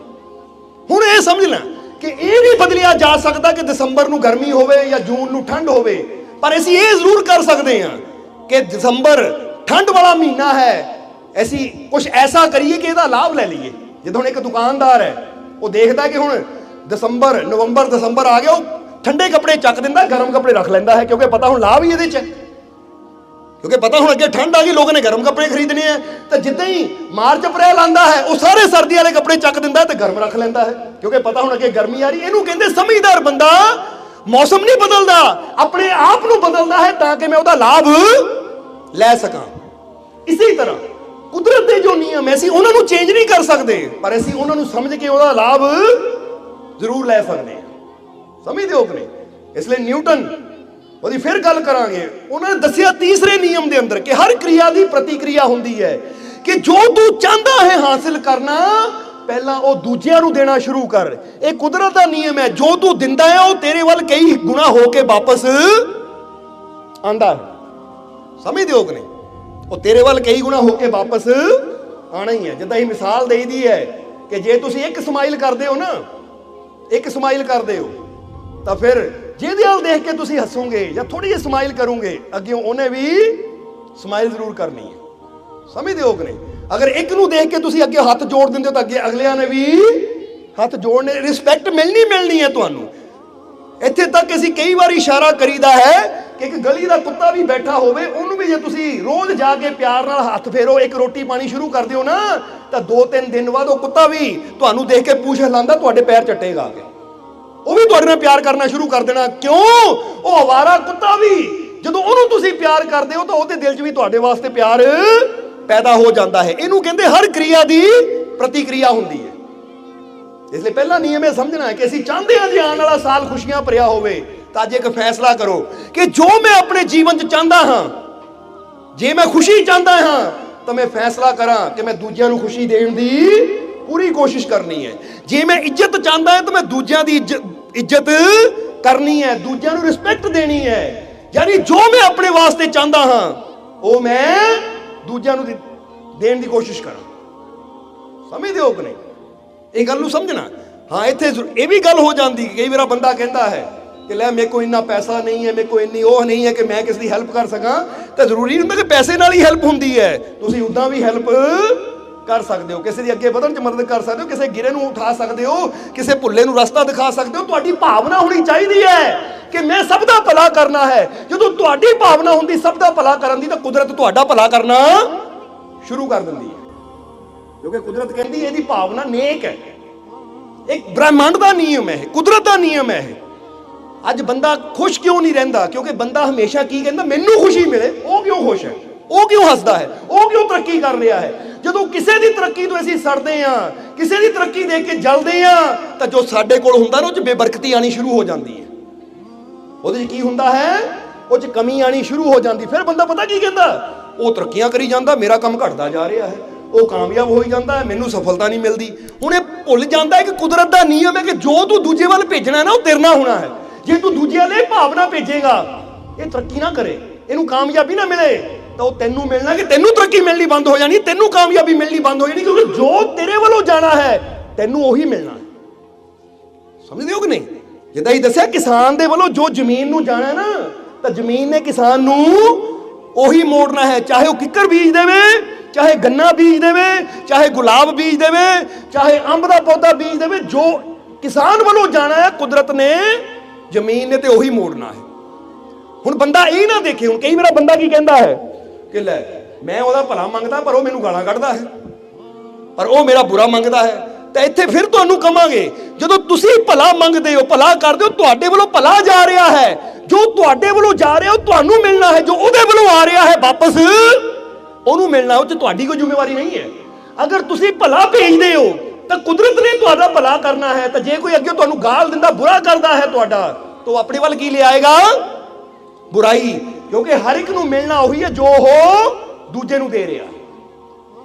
ਔਰ ਇਹ ਨਿਯਮ ਹੈ, ਤੁਹਾਨੂੰ ਦੱਸਿਆ ਮਨੋਵਿਗਿਆਨ ਦਾ ਨਿਯਮ। ਅੱਜ ਵਿਗਿਆਨ ਵੀ, ਮਨੋਵਿਗਿਆਨ ਵੀ ਇਹ ਤੇ ਸਹਿਮਤ ਹੈ। ਤਾਂ ਹੀ ਤਾਂ ਅਸੀਂ ਨਾਮ ਵੀ ਦੱਸਿਆ ਕਿ ਨਿਊਟਨ ਦਾ ਤੀਸਰਾ ਨਿਯਮ। ਤੁਸੀਂ ਸਿੱਧਾ ਇੰਨਾ ਹੀ ਲਿਖੋ ਗੂਗਲ ਤੇ ਜਾ ਕੇ ਕਿ ਨਿਊਟਨ ਦਾ ਤੀਸਰਾ ਨਿਯਮ ਕੀ ਹੈ, ਤਾਂ ਉੱਤੇ ਤੁਹਾਨੂੰ ਇਹ ਲਿਖਿਆ ਆ ਜਾਣਾ ਹੈ ਕਿ ਹਰ ਕਿਰਿਆ ਦੀ ਪ੍ਰਤੀਕਿਰਿਆ ਹੁੰਦੀ ਹੈ। ਔਰ ਕਿੰਨੇ ਸਾਲ ਪਹਿਲਾਂ ਨਿਊਟਨ ਨੇ ਇਹ ਦੱਸ ਦਿੱਤਾ, ਪਰ ਬੰਦਾ ਕੀ, ਬੰਦਾ ਇਹ ਨਿਯਮ ਨਹੀਂ ਸਮਝਦਾ, ਕਿਉਂਕਿ ਨਿਯਮ ਨੂੰ ਬੰਦਾ ਨਹੀਂ ਸਮਝਦਾ, ਇਸ ਲਈ ਬੰਦਾ ਦੁਖੀ ਹੈ। ਔਰ ਯਾਦ ਰੱਖੋ, ਜਦੋਂ ਅਸੀਂ ਜਿੱਦਾਂ ਪਹਿਲਾਂ ਦੱਸਿਆ ਕਿ ਕੁਝ ਨਿਯਮ ਜਦੋਂ ਅਸੀਂ ਸਮਝਣੇ ਸ਼ੁਰੂ ਕਰ ਦਿੰਦੇ ਆ ਨਾ, ਤਾਂ ਉਹਦਾ ਫਾਇਦਾ ਵੀ ਸਾਨੂੰ ਜੀਵਨ 'ਚ ਹੋਣਾ ਸ਼ੁਰੂ ਹੋ ਜਾਂਦਾ ਹੈ। ਜਿੱਦਾਂ ਕਿ ਛੋਟੀ ਜਿਹੀ ਕਹਾਣੀ ਦੱਸਾਂਗੇ ਕਿ ਇੱਕ ਵਾਰ ਨਾ ਇੱਕ ਘੁਮਾਰ ਸੀ, ਜਿਹਦਾ ਕੰਮ ਸੀ ਬਰਤਨ ਤਿਆਰ ਕਰਨਾ। ਉਹ ਬੜਾ ਗਰੀਬ ਸੀ, ਬੜਾ ਦੁਖੀ ਸੀ। ਕੀ ਸੀ? ਬੜਾ ਗਰੀਬ ਸੀ, ਬੜਾ ਦੁਖੀ ਸੀ। ਇੱਕ ਦਿਨ ਇੱਕ ਫਕੀਰਾਂ ਨਾਲ ਉਹਦੀ ਮੁਲਾਕਾਤ ਹੋਈ। ਜਦੋਂ ਫਕੀਰਾਂ ਨਾਲ ਮੁਲਾਕਾਤ ਹੋਈ ਤਾਂ ਫਕੀਰਾਂ ਨੂੰ ਉਹਨਾਂ ਆਪਣਾ ਦੁੱਖੜਾ ਦੱਸਿਆ ਕਿ ਮਹਾਰਾਜ ਮੇਰੇ ਜੀਵਨ 'ਚ ਬੜੇ ਦੁੱਖ ਹੈ, ਮੇਰੇ ਜੀਵਨ 'ਚ ਬੜੀਆਂ ਪਰੇਸ਼ਾਨੀਆਂ ਹੈ, ਕੰਮਕਾਰ 'ਚ ਬਰਕਤ ਨਹੀਂ ਹੁੰਦੀ, ਘਰ 'ਚ ਸੁੱਖ ਸ਼ਾਂਤੀ ਹੈ ਨਹੀਂ, ਗਰੀਬੀ ਬੜੀ ਹੈ, ਤੰਗੀ ਬੜੀ ਹੈ, ਕਈ ਵਾਰਾਂ ਤਾਂ ਮਰਨ ਦਾ ਖਿਆਲ ਆਉਂਦਾ ਕਿ ਮਰ ਹੀ ਜਾਵਾਂ।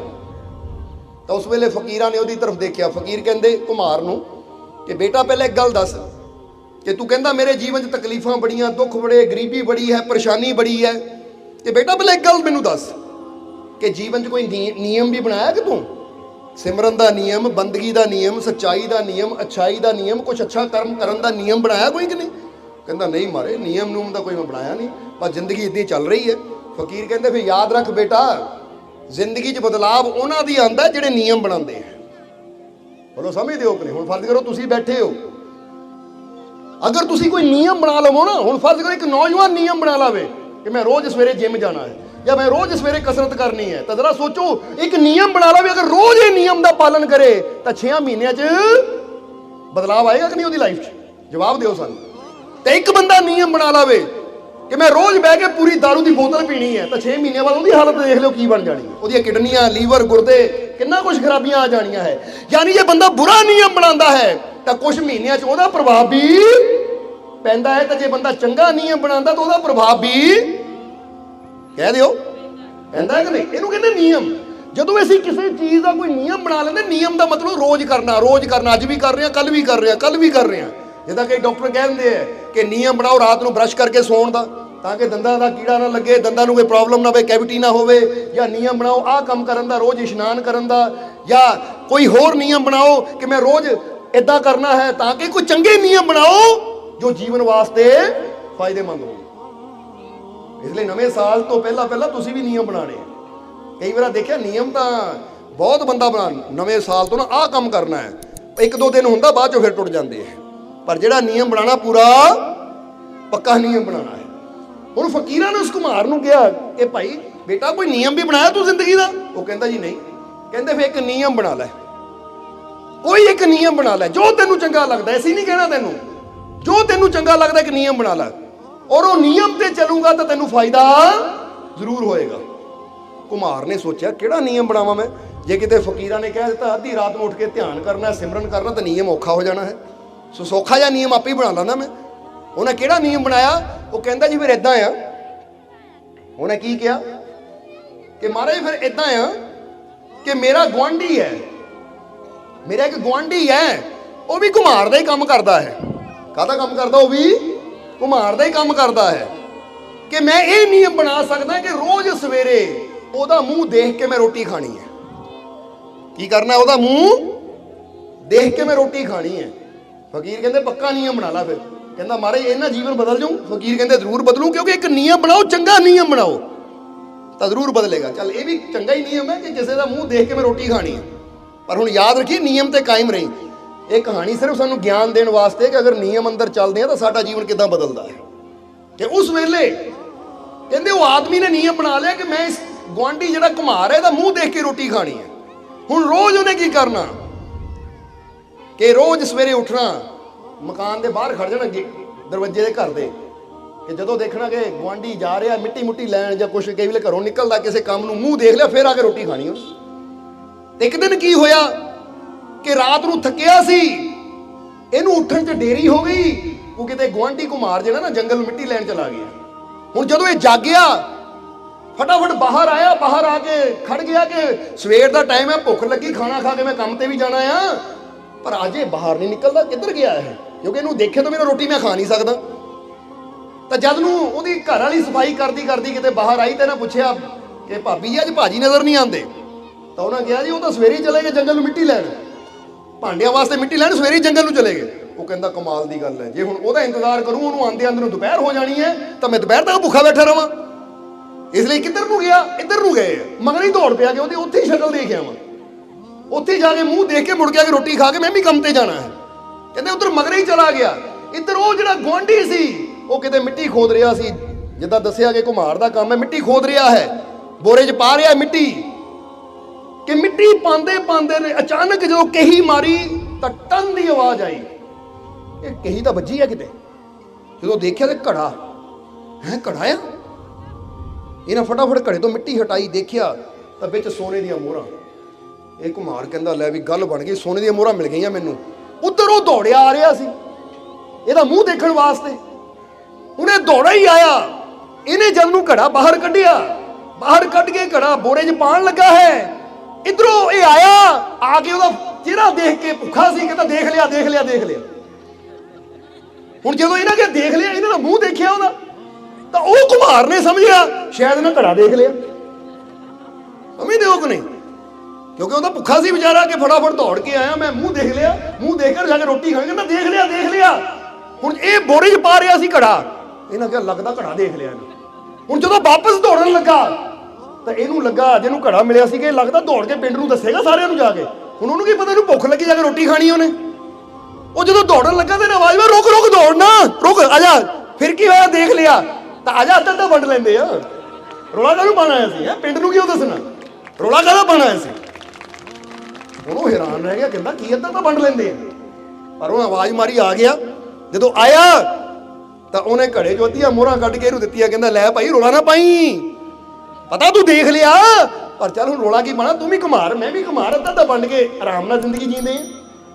ਕਹਿੰਦੇ ਅੱਧੀਆਂ ਮੋਹਰਾਂ ਉਹਨਾਂ ਉਹਨੂੰ ਦਿੱਤੀਆਂ, ਅੱਧੀਆਂ ਆਪ ਲੈ ਗਏ, ਦੋਨੇ ਰਲ ਕੇ ਘਰ ਨੂੰ ਆ ਗਏ। ਹੁਣ ਆਂਦਾ ਆਂਦਾ ਸੋਚ ਰਿਹਾ ਸੀ ਘੜਾ ਤਾਂ ਮੈਂ ਦੇਖਿਆ ਹੀ ਨਹੀਂ ਸੀ, ਘੜੇ ਦਾ ਤਾਂ ਮੈਂ ਧਿਆਨ ਨਹੀਂ ਦਿੱਤਾ ਸੀ, ਪਰ ਮੈਂ ਤਾਂ ਇਹਦਾ ਚਿਹਰਾ ਦੇਖਿਆ ਸੀ, ਯਾਨੀ ਇਹਦੀ ਸ਼ਕਲ ਦੇਖੀ ਸੀ, ਫੇਸ ਦੇਖਿਆ ਸੀ, ਉਹਨੂੰ ਕਿਹਾ ਦੇਖ ਲਿਆ। ਵਾਕਈ ਫਕੀਰ ਕਹਿੰਦੇ ਸੀ ਨਿਯਮ ਬਣਾਓ, ਜੀਵਨ 'ਚ ਬਦਲਾਵ ਜ਼ਰੂਰ ਆਉਂਦਾ। ਅਗਰ ਮੈਂ ਨਿਯਮ ਬਣਾਇਆ ਸੀ ਇਹਦਾ ਚਿਹਰਾ ਦੇਖਣ ਦਾ, ਤਾਂ ਅੱਜ ਜੋ ਇਹਦੇ ਕੋਲ ਧਨ ਸੀ ਇਹਨੂੰ ਮਿਲਿਆ ਸੀ, ਉਹ ਅੱਧਾ ਮੈਨੂੰ ਵੀ ਮਿਲ ਗਿਆ। ਜੇ ਮੈਂ ਇਹਨੂੰ ਦੇਖਣ ਦਾ ਨਿਯਮ ਨਾ ਬਣਾਉਂਦਾ ਤਾਂ ਅੱਜ ਇਹ ਧਨ ਮੈਨੂੰ ਨਹੀਂ ਮਿਲਣਾ ਸੀ। ਇਸ ਲਈ ਉਹ ਕਹਿੰਦਾ ਵਾਕਈ ਨਿਯਮ ਬਣਾਇਆ ਤਾਂ ਨਿਯਮ ਨੇ ਮੇਰੀ ਜ਼ਿੰਦਗੀ ਬਦਲ ਦਿੱਤੀ। ਤਾਂ ਹੁਣ ਜ਼ਰਾ ਸੋਚੋ ਕਿ ਇੱਕ ਗੁਆਂਢੀ ਘੁਮਾਰ ਦਾ ਚਿਹਰਾ ਦੇਖਣ ਨਾਲ ਸਵੇਰੇ ਸਵੇਰੇ ਉਹਦੀ ਜ਼ਿੰਦਗੀ ਬਦਲ ਗਈ। ਤਾਂ ਜੇ ਅਸੀਂ ਆਪਣੇ ਜੀਵਨ ਦਾ ਨਿਯਮ ਬਣਾ ਲਵਾਂਗੇ ਕਿ ਸਵੇਰੇ ਸਵੇਰੇ ਮੈਂ ਆਪਣੇ ਸਤਿਗੁਰ ਦਾ ਚਿਹਰਾ ਦੇਖਣਾ ਹੈ, ਆਪਣੇ ਮੁਰਸ਼ਦ ਦੀ ਤਸਵੀਰ ਦੇਖਣੀ ਹੈ, ਆਪਣੇ ਮਾਲਿਕ ਦਾ ਨਾਮ ਲੈਣਾ ਹੈ, ਤਾਂ ਸਾਡੀ ਜ਼ਿੰਦਗੀ ਕਿਉਂ ਨਹੀਂ ਬਦਲੇਗੀ? ਸਾਡੇ ਜੀਵਨ 'ਚ ਖੁਸ਼ੀਆਂ ਕਿਉਂ ਨਹੀਂ ਆਉਣਗੀਆਂ? ਕਿਉਂਕਿ ਜੋ ਜਿਹਦੇ ਕੋਲ ਹੁੰਦਾ ਹੈ ਨਾ ਉਹਨਾਂ ਉਹੀ ਦੇਣਾ ਹੈ ਸਾਨੂੰ। ਉਹ ਘੁਮਾਰ ਦੇ ਕੋਲ ਧਨ ਮਿਲਿਆ ਸੀ, ਉਹਨਾਂ ਧਨ ਦਾ ਦੇ ਦਿੱਤਾ। ਤਾਂ ਜੇ ਅਸੀਂ ਰਹਿਮਤਾਂ ਲੈਣੀਆਂ ਹੈ, ਬਖਸ਼ਿਸ਼ਾਂ ਲੈਣੀਆਂ ਹੈ, ਤਾਂ ਫਿਰ ਤਾਂ ਸਾਨੂੰ ਇਹ ਨਿਯਮ ਬਣਾਉਣਾ ਚਾਹੀਦਾ ਕਿ ਸਵੇਰੇ ਉੱਠ ਕੇ ਸਭ ਤੋਂ ਪਹਿਲਾਂ ਸੂਰਜ ਨਿਕਲਣ ਤੋਂ ਪਹਿਲਾਂ ਪਹਿਲਾਂ ਉੱਠੀਏ, ਔਰ ਜਿਸ ਮਾਲਿਕ ਨੇ ਸਾਨੂੰ ਜ਼ਿੰਦਗੀ ਦਿੱਤੀ ਹੈ, ਜਿਸ ਪ੍ਰਮਾਤਮਾ ਪ੍ਰਭੂ ਨੇ ਸਾਨੂੰ ਜੀਵਨ ਦਿੱਤਾ ਹੈ, ਪਹਿਲਾਂ ਬਹਿ ਕੇ ਉਹਦਾ ਧਿਆਨ ਧਰੀਏ, ਉਹਦੇ ਵੱਲ ਧਿਆਨ ਦਈਏ। ਤਾਂ ਹੀ ਤਾਂ ਗੁਰੂ ਰਹਿਬਰ ਵੀ ਕਹਿੰਦੇ ਆ ਕਿ ਸਵੇਰ ਨੂੰ ਸਭ ਤੋਂ ਪਹਿਲਾਂ ਉੱਠ ਕੇ ਆਪਣੇ ਰੱਬ ਦਾ, ਆਪਣੇ ਮਾਲਿਕ ਦਾ, ਆਪਣੇ ਭਗਵਾਨ ਦਾ ਸਿਮਰਨ ਕਰ, ਉਹਦਾ ਜਾਪ ਕਰ, ਕਿਉਂਕਿ ਸਾਰੀਆਂ ਸ਼ਕਤੀਆਂ ਦਾ ਦਾਤਾ ਉਹ ਪ੍ਰਮਾਤਮਾ ਹੈ। ਜਦੋਂ ਉਹਦੇ ਸਿਮਰਨ ਨਾਲ ਜੁੜੇਗਾ ਤਾਂ ਉਹਦੀ ਤਰਫੋਂ ਉਹ ਸ਼ਕਤੀ ਤੈਨੂੰ ਮਿਲਣੀ ਸ਼ੁਰੂ ਹੋ ਜਾਏਗੀ ਕਿ ਤੂੰ ਹਰ ਮੁਸ਼ਕਿਲ ਦਾ, ਹਰ ਪਰੇਸ਼ਾਨੀ ਦਾ, ਹਰ ਤਕਲੀਫ ਦਾ, ਹਰ ਬਿਮਾਰੀ ਦਾ ਸਾਹਮਣਾ ਕਰਨ ਵਾਸਤੇ ਤਿਆਰ ਹੋ ਜਾਏਗਾ। ਸਮਝਦੇ ਹੋ ਕਿ ਨਹੀਂ? ਜਿੱਦਾਂ ਕਈ ਵਾਰ ਮੁਹੰਮਦ ਅਲੀ ਇੱਕ ਬਾਕਸਰ ਹੋਇਆ ਹੈ, ਜਦੋਂ ਉਹਦਾ ਕਿਤੇ ਮੈਚ ਹੁੰਦਾ ਸੀ ਨਾ, ਤਾਂ ਉਹ ਦੱਸਦਾ ਸੀ ਮੈਚ ਤੋਂ ਪਹਿਲਾਂ ਮੈਂ 4-4 ਘੰਟੇ ਪ੍ਰੈਕਟਿਸ ਕਰਦਾ ਸੀ। ਉਹ 4-4 ਘੰਟੇ ਦੀ ਪ੍ਰੈਕਟਿਸ ਮੈਨੂੰ ਤਿਆਰ ਕਰ ਦਿੰਦੀ ਸੀ ਉਹ ਫਾਈਟਰ ਨਾਲ ਫਾਈਟ ਕਰਨ ਵਾਸਤੇ। ਯਾਨੀ ਉਹ ਦਿਨ ਸਵੇਰੇ ਹੀ, ਪਹਿਲਾਂ ਜਰਾ ਗੌਰ ਕਰਨਾ, ਉਸ ਦਿਨ ਸਵੇਰੇ ਹੀ, ਜਦੋਂ ਪਤਾ ਕਿ ਦੁਪਹਿਰ ਨੂੰ ਫਾਈਟ ਹੈ, ਤਾਂ ਇਹ ਨਹੀਂ ਕਿ ਉਹਨੇ ਆਰਾਮ ਨਾਲ 9-10 ਵਜੇ ਉਸ ਉੱਤੇ ਉੱਠਣਾ, ਨਹੀਂ, ਤੜਕੇ 4 ਵਜੇ ਉੱਠ ਜਾਣਾ, ਪ੍ਰੈਕਟਿਸ ਕਰਨੀ। ਉਹ ਕਹਿੰਦੇ ਪ੍ਰੈਕਟਿਸ ਹੀ ਮੈਨੂੰ ਤਿਆਰ ਕਰਦੀ ਸੀ ਦੁਪਹਿਰ ਦਾ ਮੈਚ ਜਿੱਤਣ ਵਾਸਤੇ। ਹੁਣ ਤੁਹਾਡੇ ਜੀਵਨ 'ਚ ਵੀ ਕੀ ਪਤਾ ਅਗਲੇ ਮੋੜ ਤੇ ਕਿਹੜੀ ਮੁਸ਼ਕਿਲ ਖੜੀ ਹੈ, ਕਿਹੜੀ ਪਰੇਸ਼ਾਨੀ ਖੜੀ ਹੈ, ਕਿਹੜੀ ਤਕਲੀਫ ਖੜੀ ਹੈ। ਹੁਣ ਜੇ ਤੁਸੀਂ ਚਾਹੁੰਦੇ ਹੋ ਉਹਨਾਂ ਤਕਲੀਫਾਂ ਨੂੰ ਜਿੱਤਣਾ, ਉਹਨਾਂ ਪਰੇਸ਼ਾਨੀਆਂ ਨੂੰ ਜਿੱਤਣਾ, ਤਾਂ ਉਹਦੇ ਵਾਸਤੇ ਤੁਹਾਨੂੰ ਵੀ ਸਵੇਰੇ ਉੱਠ ਕੇ ਪਹਿਲਾਂ ਪ੍ਰੈਕਟਿਸ ਕਰਨੀ ਚਾਹੀਦੀ ਆਪਣੇ ਪ੍ਰਭੂ ਦੇ ਨਾਮ ਦੀ, ਆਪਣੇ ਪ੍ਰਮਾਤਮਾ ਦੀ ਬੰਦਗੀ ਦੀ, ਕਿਉਂਕਿ ਪਤਾ ਕਿ ਉਹਦੀ ਬੰਦਗੀ ਕਰਕੇ ਮੈਨੂੰ ਉਹ ਸ਼ਕਤੀ ਮਿਲਣੀ ਹੈ ਕਿ ਮੈਂ ਹਰ ਮੁਸੀਬਤ ਦਾ ਸਾਹਮਣਾ ਕਰਨ ਨੂੰ ਤਿਆਰ ਹੋ ਸਕਦਾ ਔਰ ਮੇਰੀ ਜਿੱਤ ਵੀ ਹੋਏਗੀ। ਕਿਉਂਕਿ ਸ਼ਕਤੀ ਦਾ ਦਾਤਾ ਕੌਣ ਹੈ? ਦੱਸੋ, ਸਾਰੀਆਂ ਤਾਕਤਾਂ ਦਾ ਮਾਲਿਕ ਕੌਣ ਹੈ? ਦਾਤਾ ਕੌਣ ਹੈ? ਸਾਰੇ ਕਹਿੰਦੇ ਨਾ ਸਭ ਸੁਖ ਦਾਤਾ, ਗੁਰੂਆਂ ਨੇ ਕਿਹਾ ਕਿ ਨਹੀਂ ਕਿ ਸਾਰੀਆਂ ਸ਼ਕਤੀਆਂ ਉਹ ਪ੍ਰਮਾਤਮਾ ਦੇ ਕੋਲ ਹੈ, ਸਾਰੀ ਤਾਕਤ ਉਹ ਪ੍ਰਭੂ ਦੇ ਕੋਲ ਹੈ। ਕੀ ਪ੍ਰਮਾਤਮਾ ਕਮਜ਼ੋਰ ਹੈ? ਜਵਾਬ ਦਿਓ ਸਾਨੂੰ। ਜਿਸ ਨੇ ਸਾਰੀ ਦੁਨੀਆ ਨੂੰ ਬਣਾਇਆ, ਹਰ ਸ਼ੈ ਨੂੰ ਬਣਾਇਆ, ਕੀ ਉਹ ਕਮਜ਼ੋਰ ਹੈ? ਹੁਣ ਇਹਦਾ ਮਤਲਬ ਉਹ ਸ਼ਕਤੀਸ਼ਾਲੀ ਹੈ ਜਿਹਨੇ ਹਰ ਚੀਜ਼ ਨੂੰ ਤਾਕਤ ਦਿੱਤੀ ਹੈ। ਤਾਂ ਜਿਹੜਾ ਹਰ ਚੀਜ਼ ਨੂੰ ਬਣਾ ਸਕਦਾ ਹੈ, ਤਾਕਤ ਦੇ ਸਕਦਾ ਹੈ, ਅਗਰ ਅਸੀਂ ਵੀ ਉਹਦੇ ਨਾਲ ਜੁੜਨ ਦੀ ਕਲਾ ਸਿੱਖ ਲਈਏ ਤਾਂ ਸਾਨੂੰ ਤਾਕਤ ਕਿਉਂ ਨਹੀਂ ਮਿਲੇਗੀ, ਸਾਨੂੰ ਸ਼ਕਤੀ ਕਿਉਂ ਨਹੀਂ ਮਿਲੇਗੀ? ਇਸ ਲਈ ਜਿਹੜੇ ਸਿਮਰਨ ਕਰਨ ਵਾਲੇ, ਬੰਦਗੀ ਕਰਨ ਵਾਲੇ ਨਾ, ਸਹੀ ਯੁਕਤੀ ਨਾਲ ਆਪਣੇ ਰੱਬ ਨੂੰ ਯਾਦ ਕਰਨ ਵਾਲੇ ਹੈ, ਉਹਨਾਂ 'ਚ ਔਰ ਆਮ ਜੀਵਾਂ 'ਚ ਫਰਕ ਇਹ ਹੁੰਦਾ ਹੈ ਕਿ ਜਿੱਥੇ ਆਮ ਬੰਦਾ ਮੁਸੀਬਤਾਂ, ਪਰੇਸ਼ਾਨੀਆਂ, ਤਕਲੀਫਾਂ ਨੂੰ ਦੇਖ ਕੇ ਘਬਰਾ ਜਾਂਦਾ ਹੈ, ਹਿੰਮਤ ਹਾਰ ਕੇ ਬਹਿ ਜਾਂਦਾ ਹੈ, ਉੱਥੇ ਆਪਣੇ ਮਾਲਿਕ ਤੇ ਵਿਸ਼ਵਾਸ ਰੱਖਣ ਵਾਲੇ, ਆਪਣੇ ਮਾਲਿਕ ਤੇ ਯਕੀਨ ਰੱਖਣ ਵਾਲੇ ਹਰ ਮੁਸੀਬਤ ਦਾ ਸਾਹਮਣਾ ਡਟ ਕੇ ਕਰਦੇ ਆ। ਬੋਲੋ, ਸਮਝਦੇ ਹੋ ਕਿ ਨਹੀਂ? ਇੱਥੇ ਇੱਕ ਸੱਚੀ ਘਟਨਾ ਦੱਸਣ ਲੱਗੇ ਆ ਤੁਹਾਨੂੰ। ਇਹ ਆਸਟ੍ਰੇਲੀਆ ਦੀ ਘਟਨਾ ਹੈ। ਕਿੱਥੇ ਦੀ ਕੰਟਰੀ, ਦੇਸ਼ ਹੈ ਆਸਟ੍ਰੇਲੀਆ। ਉੱਥੇ ਦੀ ਸੱਚੀ ਘਟਨਾ ਹੈ। ਉੱਥੇ ਨਾ ਇੱਕ ਨੌਜਵਾਨ ਸੀ ਜਿਹਦਾ ਨਾਮ ਸੀ ਰਿੱਕੀ, ਜਿਹਦਾ ਨਾਮ ਸੀ ਰਿੱਕੀ, ਕਿ ਉਹਦੇ ਘਰ 'ਚ ਬੜੀ ਤੰਗੀ ਸੀ, ਪਰੇਸ਼ਾਨੀ ਸੀ। ਉਹਨੇ ਕਈ ਛੋਟੀਆਂ ਨੌਕਰੀਆਂ ਕੀਤੀਆਂ, ਪਰ ਫਿਰ ਇੱਕ ਵਾਰੀ ਉਹਨਾਂ ਦੇਖਿਆ ਕਿ ਕਿਸੇ ਦੂਰ, ਜਿੱਦਾਂ ਹੁੰਦਾ ਨਾ ਕਿ ਇੱਥੇ ਸਿਡਨੀ ਹੈ, ਇੱਥੇ ਮੈਲਬੌਰਨ ਹੈ, ਜਾਂ ਇੱਥੇ ਪਰਥ ਹੈ, ਬਹੁਤ ਲੰਬਾ ਰਸਤਾ ਹੈ, ਫਲਾਈਟ ਜਾਣ ਨੂੰ ਕਈ ਵਾਰ 2-2, 3-3, 4-4 ਘੰਟੇ ਲੱਗ ਜਾਂਦੇ ਆ। ਉਹਨੇ ਉਸ ਸਮੇਂ ਉਹਨੇ ਨੇ ਐਪਲੀਕੇਸ਼ਨ ਦਿੱਤੀ ਸਰਕਾਰੀ ਨੌਕਰੀ ਵਾਸਤੇ, ਜੋ ਦੂਜੀ ਸਟੇਟ 'ਚ ਸੀ। ਦੂਜੀ ਸਟੇਟ ਜਿੱਦਾਂ ਬੰਦਾ ਕਹਿੰਦਾ ਸੀ ਪੰਜਾਬ 'ਚ, ਹਿਮਾਚਲ ਆ ਗਿਆ, ਫਿਰ ਦਿੱਲੀ ਆ ਗਿਆ, ਯੂਪੀ ਆ ਗਿਆ ਸਟੇਟ, ਮਹਾਰਾਸ਼ਟਰ ਸਟੇਟ ਆ ਗਿਆ। ਹੁਣ ਬੰਦਾ ਇੱਥੋਂ ਕੋਈ ਨੌਕਰੀ ਦਾ ਫਾਰਮ ਭਰੇ ਤਾਂ ਬੰਬੇ ਉਹਦੀ ਨੌਕਰੀ ਨਿਕਲ ਜਾਵੇ, ਤਾਂ ਉਹ ਕਹਿੰਦੇ ਆ ਕੇ ਜੁਆਇਨ ਕਰ ਲਓ ਬਈ, ਬੰਬੇ ਆ ਜਾਓ। ਤਾਂ ਬਾਈ ਕਾਰ ਜਦੋਂ ਬੰਦਾ ਬੰਬੇ ਨੂੰ ਜਾਂਦਾ ਤਾਂ ਕਿੰਨਾ ਟਾਈਮ ਲੱਗ ਜਾਂਦਾ ਹੈ? 3-4 ਦਿਨ, ਗੱਡੀ 4-5 ਦਿਨ ਆਰਾਮ ਨਾਲ ਲੱਗ ਜਾਂਦੇ ਆ। ਹੁਣ ਇਸੇ ਤਰ੍ਹਾਂ ਉਹਨਾਂ ਵੀ ਇੱਕ ਨੌਕਰੀ ਦਾ ਨਾ ਭਰਿਆ, ਸਰਕਾਰੀ ਨੌਕਰੀ ਦਾ, ਤਾਂ ਉਧਰੋਂ ਲੈਟਰ ਆ ਗਿਆ ਕਿ ਤੁਹਾਡੀ ਨੌਕਰੀ ਲੱਗ ਗਈ ਹੈ, ਤੁਸੀਂ ਆ ਕੇ ਜੁਆਇਨ ਕਰੋ। ਤਾਂ ਉਹਨੇ ਬਾਈ ਕਾਰ, ਯਾਨੀ ਬਾਈ ਰੋਡ ਆਪਣੀ ਕਾਰ 'ਚ ਕਹਿੰਦੇ ਨਿਕਲ ਗਿਆ ਉਧਰ ਨੂੰ। ਕਹਾਣੀ ਤਾਂ ਬਹੁਤ ਵਿਸਤਾਰ ਨਾਲ ਲਿਖੀ ਗਈ ਹੈ, ਕਿਉਂਕਿ ਇੱਥੇ ਉਹਨੇ ਕਿਤਾਬ ਵੀ ਲਿਖੀ ਹੈ ਰਿੱਕੀ ਨੇ ਕਿ ਲੈਫਟ ਫॉर ਡੈਡ, ਮਰਨੇ ਲਈ ਛੱਡ ਜਾਣਾ। ਕਹਾਣੀ ਉਹਨੇ ਆਪਣੀ ਲਿਖੀ ਹੈ। ਹੁਣ ਪਹਿਲਾਂ ਤਾਂ ਇਹ ਕਹਾਣੀ ਅੱਗੇ ਦੱਸੀਏ ਸੀ, ਪਹਿਲਾਂ ਇੱਕ ਗੱਲ ਦਾ ਜਵਾਬ ਦਿਓ ਸਾਨੂੰ ਕਿ ਜੇ ਕੋਈ ਬੰਦੇ ਨੂੰ ਕਵੇ ਭਾਈ ਤੂੰ ਸੱਪ ਨੂੰ ਖਾਣਾ ਹੈ ਤਾਂ ਬੰਦਾ ਖਾ ਲੇਗਾ, ਆ ਛਿਪਕਲੀ ਖਾਣੀ ਹੈ ਬੰਦਾ ਖਾ ਲੇਗਾ? ਜ਼ਰਾ ਹਾਲਾਤ ਦੇਖਣਾ। ਪਰ ਇੱਥੇ ਹੁਣ ਦੱਸਣਾ ਚਾਹੁੰਦੇ ਕਿ ਰਿੱਕੀ ਦੀ ਜ਼ਿੰਦਗੀ 'ਚ ਹਾਲਾਤ ਕੀ ਆਏ। ਉਹ ਕਾਰ ਲੈ ਕੇ ਜਾ ਰਿਹਾ ਸੀ, ਤਾਂ ਆਂਦਾ ਹੈ ਕਿ ਜਦੋਂ ਜਾ ਰਿਹਾ ਸੀ ਤਾਂ ਰਸਤੇ 'ਚ ਇੱਕ ਨਾ ਸੁਨਸਾਨ ਰਸਤਾ ਸੀ, ਜਿੱਥੇ ਚਾਰੋਂ ਪਾਸੇ ਰੇਗਿਸਤਾਨ ਸੀ, ਰੇਤ ਹੀ ਰੇਤ ਸੀ।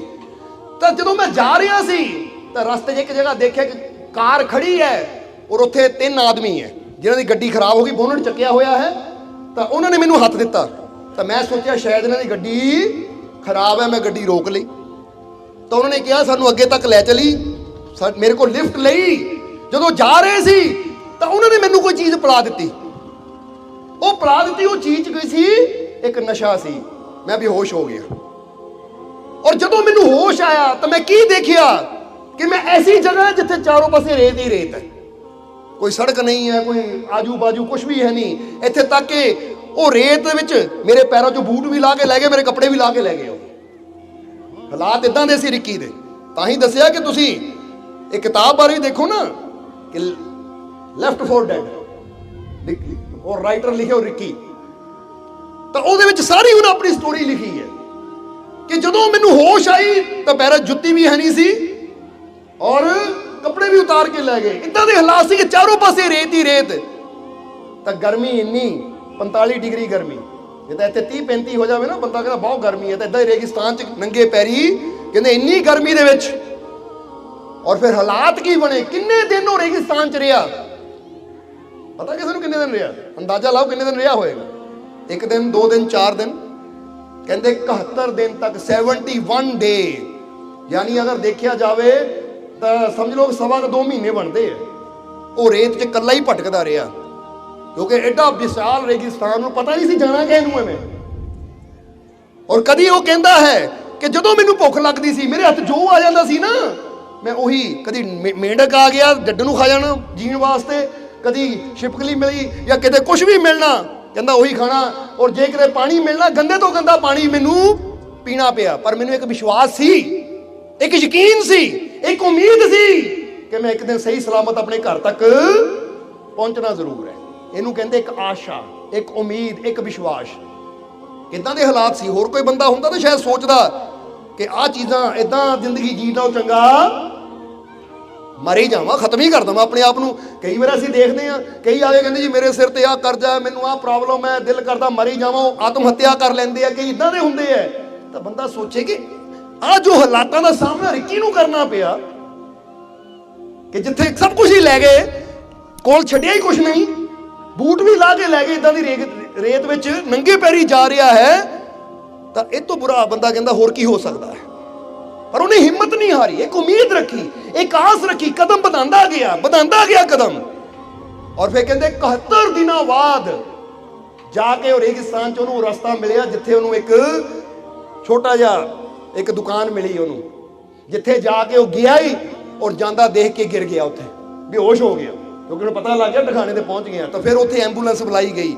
ਉਹ ਦੁਕਾਨਦਾਰ ਨੇ ਫੋਨ ਕੀਤਾ, ਕੋਈ ਸਰਵਿਸ ਸਟੇਸ਼ਨ ਸੀ, ਉਹਨੇ ਫੋਨ ਕੀਤਾ, ਫੋਨ ਕਰਕੇ ਐਂਬੂਲੈਂਸ ਨੂੰ ਬੁਲਾਇਆ, ਹਸਪੀਟਲ ਲੈ ਕੇ ਗਏ, ਉੱਥੇ ਨੂੰ ਗਲੂਕੋਸ਼ ਲੱਗਾ, ਇਲਾਜ ਕੀਤਾ ਗਿਆ। ਤਾਂ ਫਿਰ ਜਾ ਕੇ ਉਹਦੀ ਜ਼ਿੰਦਗੀ, ਉਹਦੀ ਜਾਨ ਬਚੀ ਔਰ ਉਹ ਆਪਣੇ ਘਰ ਸਹੀ ਸਲਾਮਤ ਪਹੁੰਚਿਆ। ਫਿਰ ਉਹਨਾਂ ਆਪਣੇ ਹਾਲਾਤਾਂ ਬਾਰੇ ਕਿ ਜੋ 71 ਦਿਨਾਂ 'ਚ ਕਿਹੜੀ ਤਕਲੀਫ ਦਾ ਉਹਨਾਂ ਸਾਹਮਣਾ ਕੀਤਾ, ਉਹਨੇ ਲਿਖਿਆ। ਉਹ ਦੱਸਦੇ ਕਿ ਉਹਦਾ ਵਜਨ ਜਿਹੜਾ ਸੀ 100 ਕਿਲੋ ਤੋਂ ਉੱਪਰ ਸੀ, ਪਰ ਉਹ 71 ਦਿਨਾਂ 'ਚੋਂ ਸੁੱਕ ਕੇ ਇਦਾਂ ਹੋ ਗਿਆ ਜਿੱਦਾਂ ਕੰਕਾਲ ਹੁੰਦਾ ਹੈ। ਹੱਡੀਆਂ ਵੀ, ਉਹਦੀ ਤਸਵੀਰ ਦੇਖੋਗੇ, ਹੱਡੀਆਂ ਵੀ ਇਦਾਂ ਨਿਕਲੀਆਂ ਹੋਈਆਂ ਉਹਦੀਆਂ, ਕਿ ਚਮੜੀ ਵੀ ਇਦਾਂ ਲੱਗਦਾ ਨਾਲ ਚਿਪਕੀ ਹੋਈ ਹੈ। ਇਹ ਹਾਲਾਤ ਸੀ ਉਹਦੇ। ਪਰ ਉਹਨੇ ਇੱਕੋ ਹੀ ਚੀਜ਼, ਜਦੋਂ ਪੁੱਛਿਆ ਉਹਨੂੰ ਕਿ ਇੰਨੇ ਦਿਨ ਤੂੰ ਰੇਗਿਸਤਾਨ 'ਚ ਰਿਹਾ, ਕਿਹੜੀ ਚੀਜ਼ ਨੇ ਤੈਨੂੰ ਜਿੰਦਾ ਰੱਖਿਆ? ਉਹ ਕਹਿੰਦਾ ਇੱਕ ਚੀਜ਼ ਨਾ, ਮੇਰੇ ਵਿਸ਼ਵਾਸ ਨੇ ਉਹ ਮਾਲਿਕ ਤੇ, ਕਿ ਮੇਰਾ ਰੱਬ ਮੈਨੂੰ ਸਹੀ ਸਲਾਮਤ ਘਰ ਜ਼ਰੂਰ ਪਹੁੰਚਾਏਗਾ। ਇਹ ਵਿਸ਼ਵਾਸ, ਇਹ ਯਕੀਨ। ਅਗਰ ਬੰਦੇ ਨੂੰ ਵਿਸ਼ਵਾਸ ਹੋਵੇ ਤਾਂ ਹਾਲਾਤ ਮਾੜੇ ਤੋਂ ਮਾੜਾ ਵੀ ਹੋਵੇ, ਬੰਦਾ ਕਹੇ ਮੈਂ ਜ਼ੀਰੋ ਹੋ ਗਿਆ, ਸਭ ਕੁਝ ਮੇਰੇ ਕੋਲ ਲੁੱਟਿਆ ਗਿਆ, ਸਭ ਕੁਝ ਮੇਰੇ ਕੋਲ ਚਲਾ ਗਿਆ, ਮੇਰੇ ਪੱਲੇ ਕੁਝ ਨਹੀਂ, ਨਾ ਤਨ ਤੇ ਕੱਪੜਾ, ਨਾ ਪੈਰੀ ਜੁੱਤੀ, ਕੁਝ ਵੀ ਨਹੀਂ ਹੈ, ਮੈਂ ਬਿਲਕੁਲ ਕੰਗਾਲ ਹਾਂ, ਪਰ ਫਿਰ ਵੀ ਮੈਨੂੰ ਵਿਸ਼ਵਾਸ ਹੈ ਜੇ ਮੇਰਾ ਮਾਲਿਕ ਮੇਰੇ ਨਾਲ ਹੈ ਤਾਂ ਮੇਰੇ ਹਾਲਾਤ ਜ਼ਰੂਰ ਬਦਲਣਗੇ, ਮੇਰੇ ਜੀਵਨ 'ਚ ਖੁਸ਼ੀਆਂ ਜ਼ਰੂਰ ਆਣਗੀਆਂ। ਇਹ ਰਿੱਕੀ ਵਰਗਾ ਵਿਸ਼ਵਾਸ ਅੰਦਰ ਚਾਹੀਦਾ ਸਾਡੇ ਨੂੰ, ਕਿ ਐਵੇਂ ਮਾੜੇ ਹਾਲਾਤਾਂ ਤੋਂ। ਇੱਥੇ ਕੀ ਦੇਖਿਆ ਕਿ ਬੰਦੇ ਦੇ ਘਰ 'ਚ ਸਭ ਕੁਝ ਹੁੰਦਾ ਹੈ, ਬਸ ਮਾੜੇ ਜਿਹਾ ਕਿਤੇ ਬਿਜ਼ਨਸ 'ਚ ਘਾਟਾ ਪੈ ਗਿਆ, ਬੰਦਾ ਕਹਿੰਦਾ ਮੈਂ ਤਾਂ ਲੁੱਟ ਗਿਆ, ਮੈਂ ਤਾਂ ਬਰਬਾਦ ਹੋ ਗਿਆ। ਹਾਲਾਂਕਿ ਘਰ ਵੀ ਹੈ, ਪਤਨੀ ਵੀ ਹੈ, ਬੱਚੇ ਵੀ ਹੈ, ਪਰਿਵਾਰ ਵੀ ਹੈ, ਸਾਰੇ ਉਹਦੇ ਨਾਲ ਸਾਥ ਦੇਣ ਨੂੰ ਖੜੇ ਹੈ, ਪਰ ਫਿਰ ਬੰਦਾ ਅੰਦਰੋਂ ਇੰਨਾ ਟੁੱਟ ਜਾਂਦਾ ਹੈ ਕਿ ਲੈ ਵੀ ਹੁਣ ਮੈਂ ਮਰ ਹੀ ਜਾਣਾ। ਹੁਣ ਜਿਹੜੇ ਇਨਸਾਨ ਰੱਬ ਤੇ ਵਿਸ਼ਵਾਸ ਕਰਨ ਵਾਲੇ ਹੈ, ਆਪਣੇ ਮਾਲਿਕ ਤੇ ਯਕੀਨ ਕਰਨ ਵਾਲੇ ਹੈ, ਉਹ ਔਖੇ ਤੋਂ ਔਖੇ ਹਾਲਾਤ ਵਿੱਚ ਵੀ ਘਬਰਾਉਂਦੇ ਨਹੀਂ ਹੈ।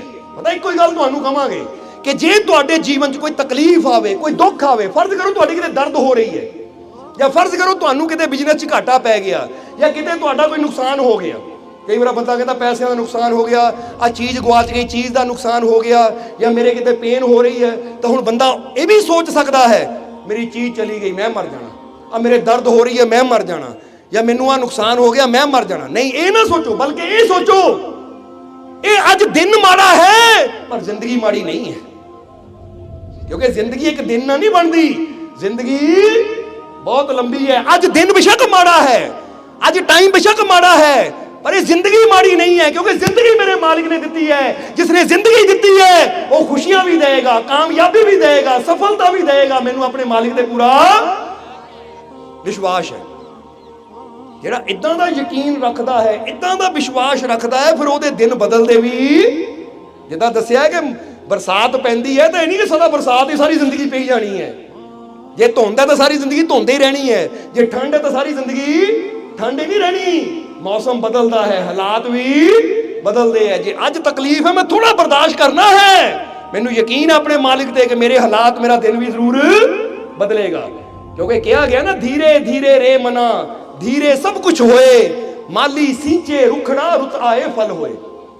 ਕਿ ਜਿੱਦਾਂ ਮਾਲੀ ਇੱਕ ਬੀਜ ਬੋਂਦਾ ਹੈ ਜ਼ਮੀਨ 'ਚ, ਜਾਂ ਇੱਕ ਪੌਦਾ ਜ਼ਮੀਨ 'ਚ ਬੋਂਦਾ ਹੈ, ਤਾਂ ਫਿਰ ਥੋੜਾ ਸਬਰ ਰੱਖਣਾ ਪੈਂਦਾ ਹੈ। ਜੇ ਪੌਦਾ ਲਾਇਆ ਹੈ ਤਾਂ ਮਾਲੀ ਨੂੰ ਪਤਾ ਹੈ ਕਿ ਜਦੋਂ ਵਕਤ ਆਣਾ ਹੈ ਫਲ ਵੀ ਇਹਨੇ ਜ਼ਰੂਰ ਦੇਣੇ, ਬਸ ਇੰਤਜ਼ਾਰ ਕਰਨਾ ਪੈਣਾ ਹੈ, ਮੈਨੂੰ ਥੋੜਾ ਸਬਰ ਕਰਨਾ ਪੈਣਾ ਹੈ।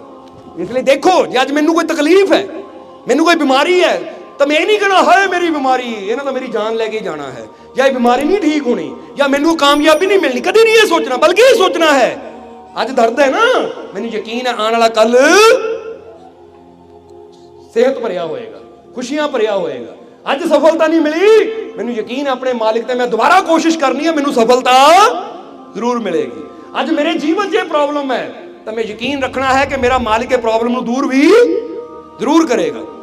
ਜਿੱਦਾਂ ਜਿਨ੍ਹਾਂ ਦੇ ਘਰ ਅਸੀਂ ਬੈਠੇ ਸੀ, ਉਹਨਾਂ ਨੇ ਅੰਦਰ ਦੱਸਿਆ ਕਿ ਮਾਲਕੋ ਸਾਡੀ ਮੰਮੀ ਨੂੰ ਡਾਕਟਰਾਂ ਨੇ ਜਵਾਬ ਦੇ ਦਿੱਤਾ ਸੀ। ਜਰਾ ਕਿੱਥੇ ਆ ਉਹ, ਬੈਠੇ ਖੜ ਜਾਣ ਜਰਾ, ਮੰਮੀ ਉਹਨਾਂ ਦੀ ਕਿੱਥੇ ਹੈ? ਕਿਉਂਕਿ ਉਹਨਾਂ ਨੇ ਬੇਨਤੀ ਕੀਤੀ ਸੀ ਕਿ ਮਾਲਕੋ ਸੰਗਤ ਨੂੰ ਜ਼ਰੂਰ ਦੱਸ ਦਿਓ। ਹੁਣ ਪਤਾ ਨਹੀਂ ਉਹ ਆਏ ਕਿ ਨਹੀਂ, ਘਰੇ ਹੀ ਆ ਉਹ।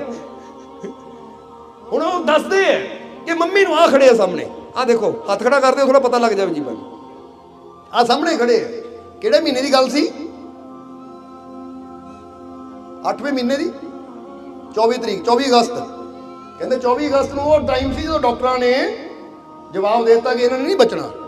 ਤਾਂ ਫਿਰ ਕਹਿੰਦੇ ਨਾਲ ਹੀ ਅਸੀਂ ਮਾਲਕ ਅੱਗੇ ਫਰਿਆਦ ਕੀਤੀ, ਬੇਨਤੀ ਕੀਤੀ, ਤਾਂ ਮਾਲਕ ਦੀ ਰਹਿਮਤ ਨਾਲ ਅੱਜ ਤੁਹਾਡੇ ਸਾਹਮਣੇ ਤੰਦਰੁਸਤ ਖੜੇ ਹੈ।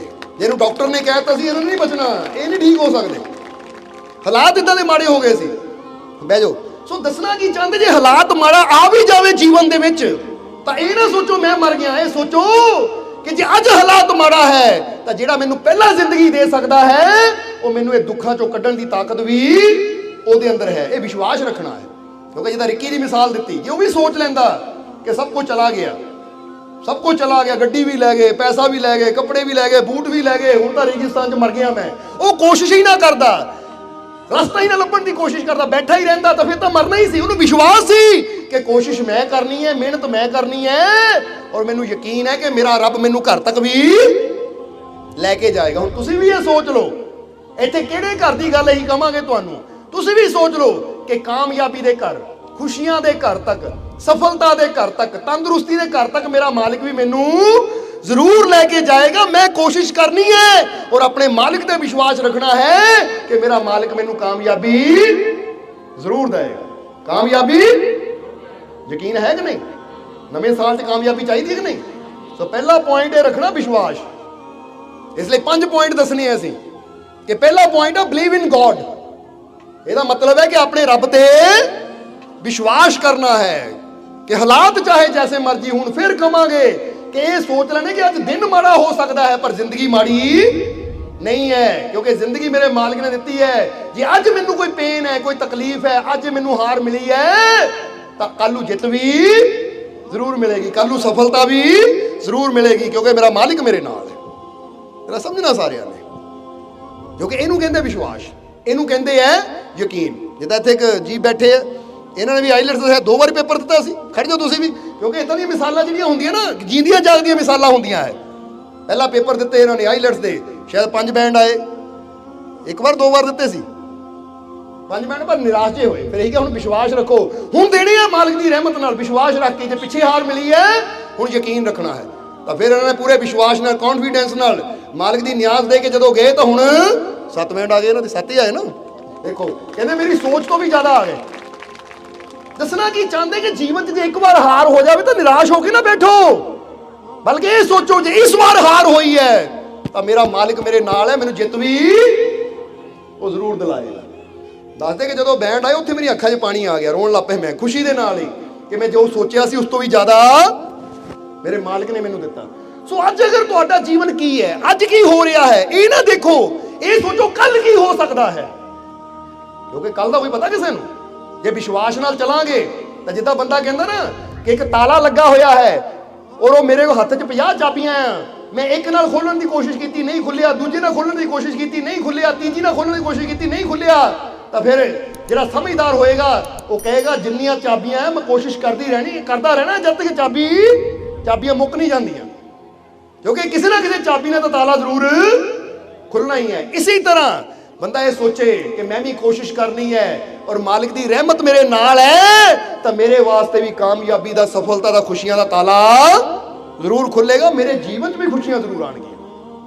सो पहला पॉइंट की रखना है, बिलीव इन, अपने रब ते, अपने मालिक ते पूरा विश्वास रखना है, यकीन रखना है कि मेरा मालिक मेरे, कह दो मेरा मालिक मेरे, मेरा मालिक मेरे, ये विश्वास रखना है। समझ लो ये कुछ चाबियां देने लगे तो 5 के जड़ियां अपने हाथ 'च रखोगे तो हर तरह ताला खुलता चला जाएगा। निराश नहीं होना कभी भी, उदास नहीं होना कभी भी। जिदा पहला दसिया ना कि सवेरे उठ के अपने मालिक का सिमरन करिए, अपने मालिक का शुक्र करिए, अपने मालिक नूं याद करिए। जो उन्होंने याद करते हैं, उसका नाम लेंदे हैं तो फिर उसकी तरफों जिदा समझ लो जो उन्होंने याद करते हैं, इधरों सुरती उसदे नाल जोड़ते, उसकी तरफों ताकत भी मिलनी सानू शुरू हो जाती है, शक्ति भी मिलनी शुरू हो जाती है। सो पहला पॉइंट याद रखना, बिलीव इन गॉड, अपने रब पे विश्वास रखना है।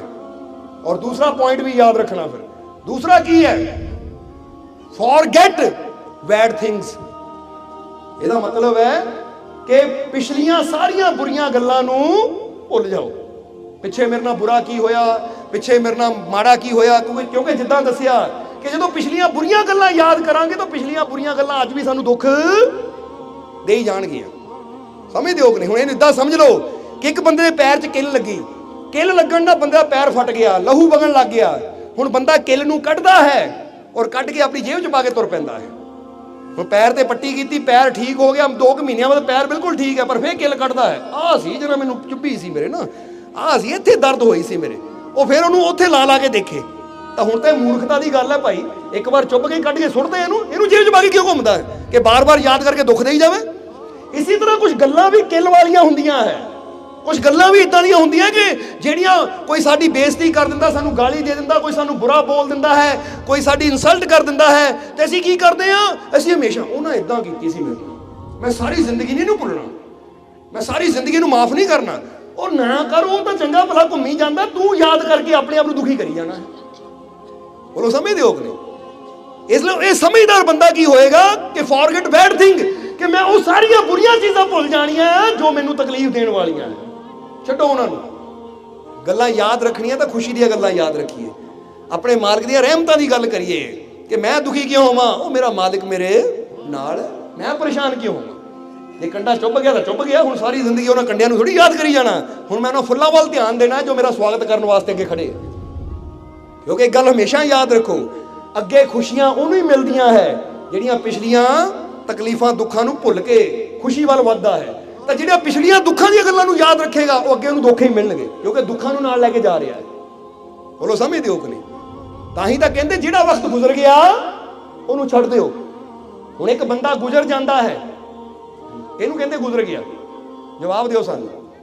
कहंदे वो बंदा गुजर गया या वो औरत गुजर गई, इहनूं कहा जांदा गुजर गया। जिहड़ा की हुंदा है, जवाब दिओ, जिहड़ा मर गया उहनूं कहंदे बंदा। हुण जिहड़ा बंदा गुजर गया ਉਹਦਾ ਅਸੀਂ ਕਰਦੇ ਕੀ ਆ, ਉਹਨੂੰ ਆਪਣੇ ਮੁੰਡੇ ਤੇ ਲੈ ਕੇ ਘੁੰਮਦੇ ਆ ਨਾਲ ਨਾਲ।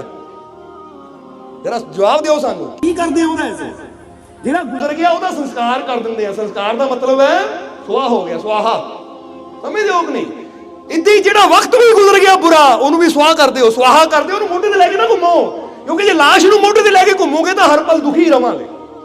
ਜਿਹਦਾ ਪੁੱਛ ਕੇ ਦੇਖੋ ਉਹਨਾਂ ਨੂੰ कि ਜਿਹਦੇ घर च किसी की मौत हुई होवे ते एक रात भी ना लाश को बैठना पै जाए तो बंदे नूं कितनी तकलीफ होंदी है। ਰੋਂਦਿਆਂ ਯਾਦ ਬਾਰ-ਬਾਰ ਉਹ ਗੱਲਾਂ ਯਾਦ ਕਰਦਾ ਹੈ, ਜਾਂ ਕਿਤੇ ਘਰ 'ਚ ਫੋਟੋ ਵੀ ਲੱਗੀ ਬੰਦਾ ਦੇਖਦਾ ਤਾਂ ਯਾਦ ਕਰਕੇ ਰੋਣ ਲੱਗ ਜਾਂਦਾ ਹੈ। ਹੁੰਦਾ ਕਿ ਨਹੀਂ ਏਦਾਂ? ਹੁਣ ਚਲੋ ਆਪਣਿਆਂ ਨੂੰ ਤਾਂ ਅਸੀਂ ਭੁਲਾ ਨਹੀਂ ਸਕਦੇ, ਆਪਣੇ ਮਾਤਾ ਪਿਤਾ ਨੂੰ ਤਾਂ ਭੁੱਲ ਨਹੀਂ ਸਕਦੇ ਕਿਉਂਕਿ ਦਿਲ ਨਾਲ ਜੁੜੇ ਹੈ, ਪਰ ਉਹਨਾਂ ਗੱਲਾਂ ਨੂੰ ਤਾਂ ਭੁਲਾ ਦਿਓ ਨਾ ਜਿਹੜੀਆਂ ਸਾਨੂੰ ਤਕਲੀਫ ਦੇਣ ਵਾਲੀਆਂ, ਜਿਹੜੀਆਂ ਸਾਡਾ ਨੁਕਸਾਨ ਕਰਨ ਵਾਲੀਆਂ ਹੈ। ਕਿਉਂਕਿ ਜਿੰਨਾ ਅਸੀਂ ਯਾਦ ਰੱਖਦੇ ਹਾਂ, ਕਿਸੇ ਨੇ ਮੈਨੂੰ ਬੁਰਾ ਬੋਲਿਆ ਸੀ, ਕਿਸੇ ਨੇ ਮੈਨੂੰ ਇਦਾਂ ਕਿਹਾ ਸੀ, ਜਿੰਨਾ ਅੱਜ ਵੀ ਅਸੀਂ ਯਾਦ ਕਰਾਂਗੇ ਉਹ ਅੱਜ ਵੀ ਸਾਨੂੰ ਉਨੀ ਤਕਲੀਫ ਹੀ ਦੇਣਗੀਆਂ। ਇਸ ਲਈ ਜਿਹੜਾ ਬੰਦਾ ਕਹਿੰਦਾ ਨਾ ਸਾਰੀ ਜ਼ਿੰਦਗੀ ਮੈਂ ਭੁੱਲ ਨਹੀਂ ਸਕਦਾ, ਹੁਣ ਯਾਦ ਰੱਖੋ ਕਿ ਉਹ ਸਾਰੀ ਜ਼ਿੰਦਗੀ ਉਹ ਗੱਲ ਦਾ ਬੋਝ ਆਪਣੇ ਤੇ ਲੈ ਕੇ ਆਪਣੇ ਆਪ ਨੂੰ ਦੁਖੀ ਕਰਨ ਦੀ ਤਿਆਰੀ ਕਰ ਰਿਹਾ ਹੈ। ਤਾਂ ਜਿਹੜਾ ਬੰਦਾ ਕਹਿੰਦਾ ਹੋ ਗਿਆ ਛੱਡਿਆ ਮੈਂ, ਕਿਉਂਕਿ ਮਾੜੀਆਂ ਮੋਟੀਆਂ ਗੱਲਾਂ ਮੈਂ ਯਾਦ ਨਹੀਂ ਕਰਦਾ। ਬੋਲੋ ਸਮਝਦੇ ਹੋ ਕਿ ਨਹੀਂ? ਜਿੱਦਾਂ ਹੀ ਦੱਸੀਦਾ ਨਾ, ਇੱਕ ਬੜੇ ਪਿਆਰੇ ਸ਼ਾਇਰ ਨੇ ਲਿਖਿਆ ਹੈ ਕਿ बड़ी मंजिलों के मुसाफिर छोटे झगड़ों में नहीं पड़ते, या कह लो कि बड़ी मंजिलों के मुसाफिर छोटी छोटी बातों में नहीं पड़ते, कि जिन्हां दी मंजिल बहुत बड़ी होवे ना छोटी छोटी गल्लां दी चिंता नहीं करते। हुण तुसीं इत्थों दिल्ली जाना होवे, तुहानूं पता कि दिल्ली मेरी फ्लाइट है इन्ने बजे दी, तां रस्ते तुसीं जाणदे हो किसी ने मोहर जाके गड्डी ला दित्ती, तां तुसीं कहोगे कि उतर के पहलां लड़ी लवां इहदे नाल? तुसीं कहना नहीं भाई मेरी मंजिल बहुत बड़ी है, मेरी फ्लाइट निकल जानी है, छड्डो इहनूं अगे निकलीए। तो जे असीं जाना ही पिंड च होवे, पता कि बेला टाइम है, फिर किसी गड्डी आए कहना उतर गया ना, इहनूं जान देना आप जाना, उत्ते झगड़ा करना। क्योंकि जिहदी मंजिल छोटी होवे ना वो छोटी छोटी गल नूं वधा दिंदे है, वो छोटी छोटी गल नूं कोर्ट कचहरीआं तक लै जांदे। इन्हां नूं पता कि इन्हां दी मंजिल बड़ी छोटी जी है। जिहदी मंजिल बड़ी होवे, जिन्हां दी सोच बड़ी होवे, वो कहंदे आ छोटी मोटियां गल्लां नूं खराब करन नूं टाइम एको है ही नहीं। कित्थे टाइम खराब करदा फिर? चलिए अगे, बहुत कुछ अगे हासिल करन नूं बाकी है, बहुत कुछ पाण नूं बाकी है।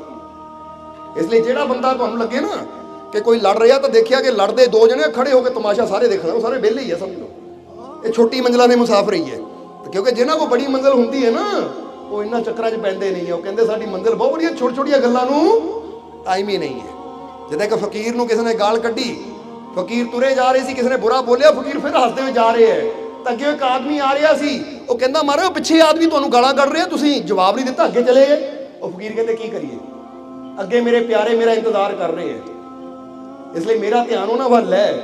ਆ ਜਿਹੜੇ ਮੈਨੂੰ ਬੁਰਾ ਬੋਲ ਰਹੇ ਆ ਇਹਨਾਂ ਵੱਲ ਮੇਰਾ ਧਿਆਨ ਹੀ ਹੈ ਨਹੀਂ।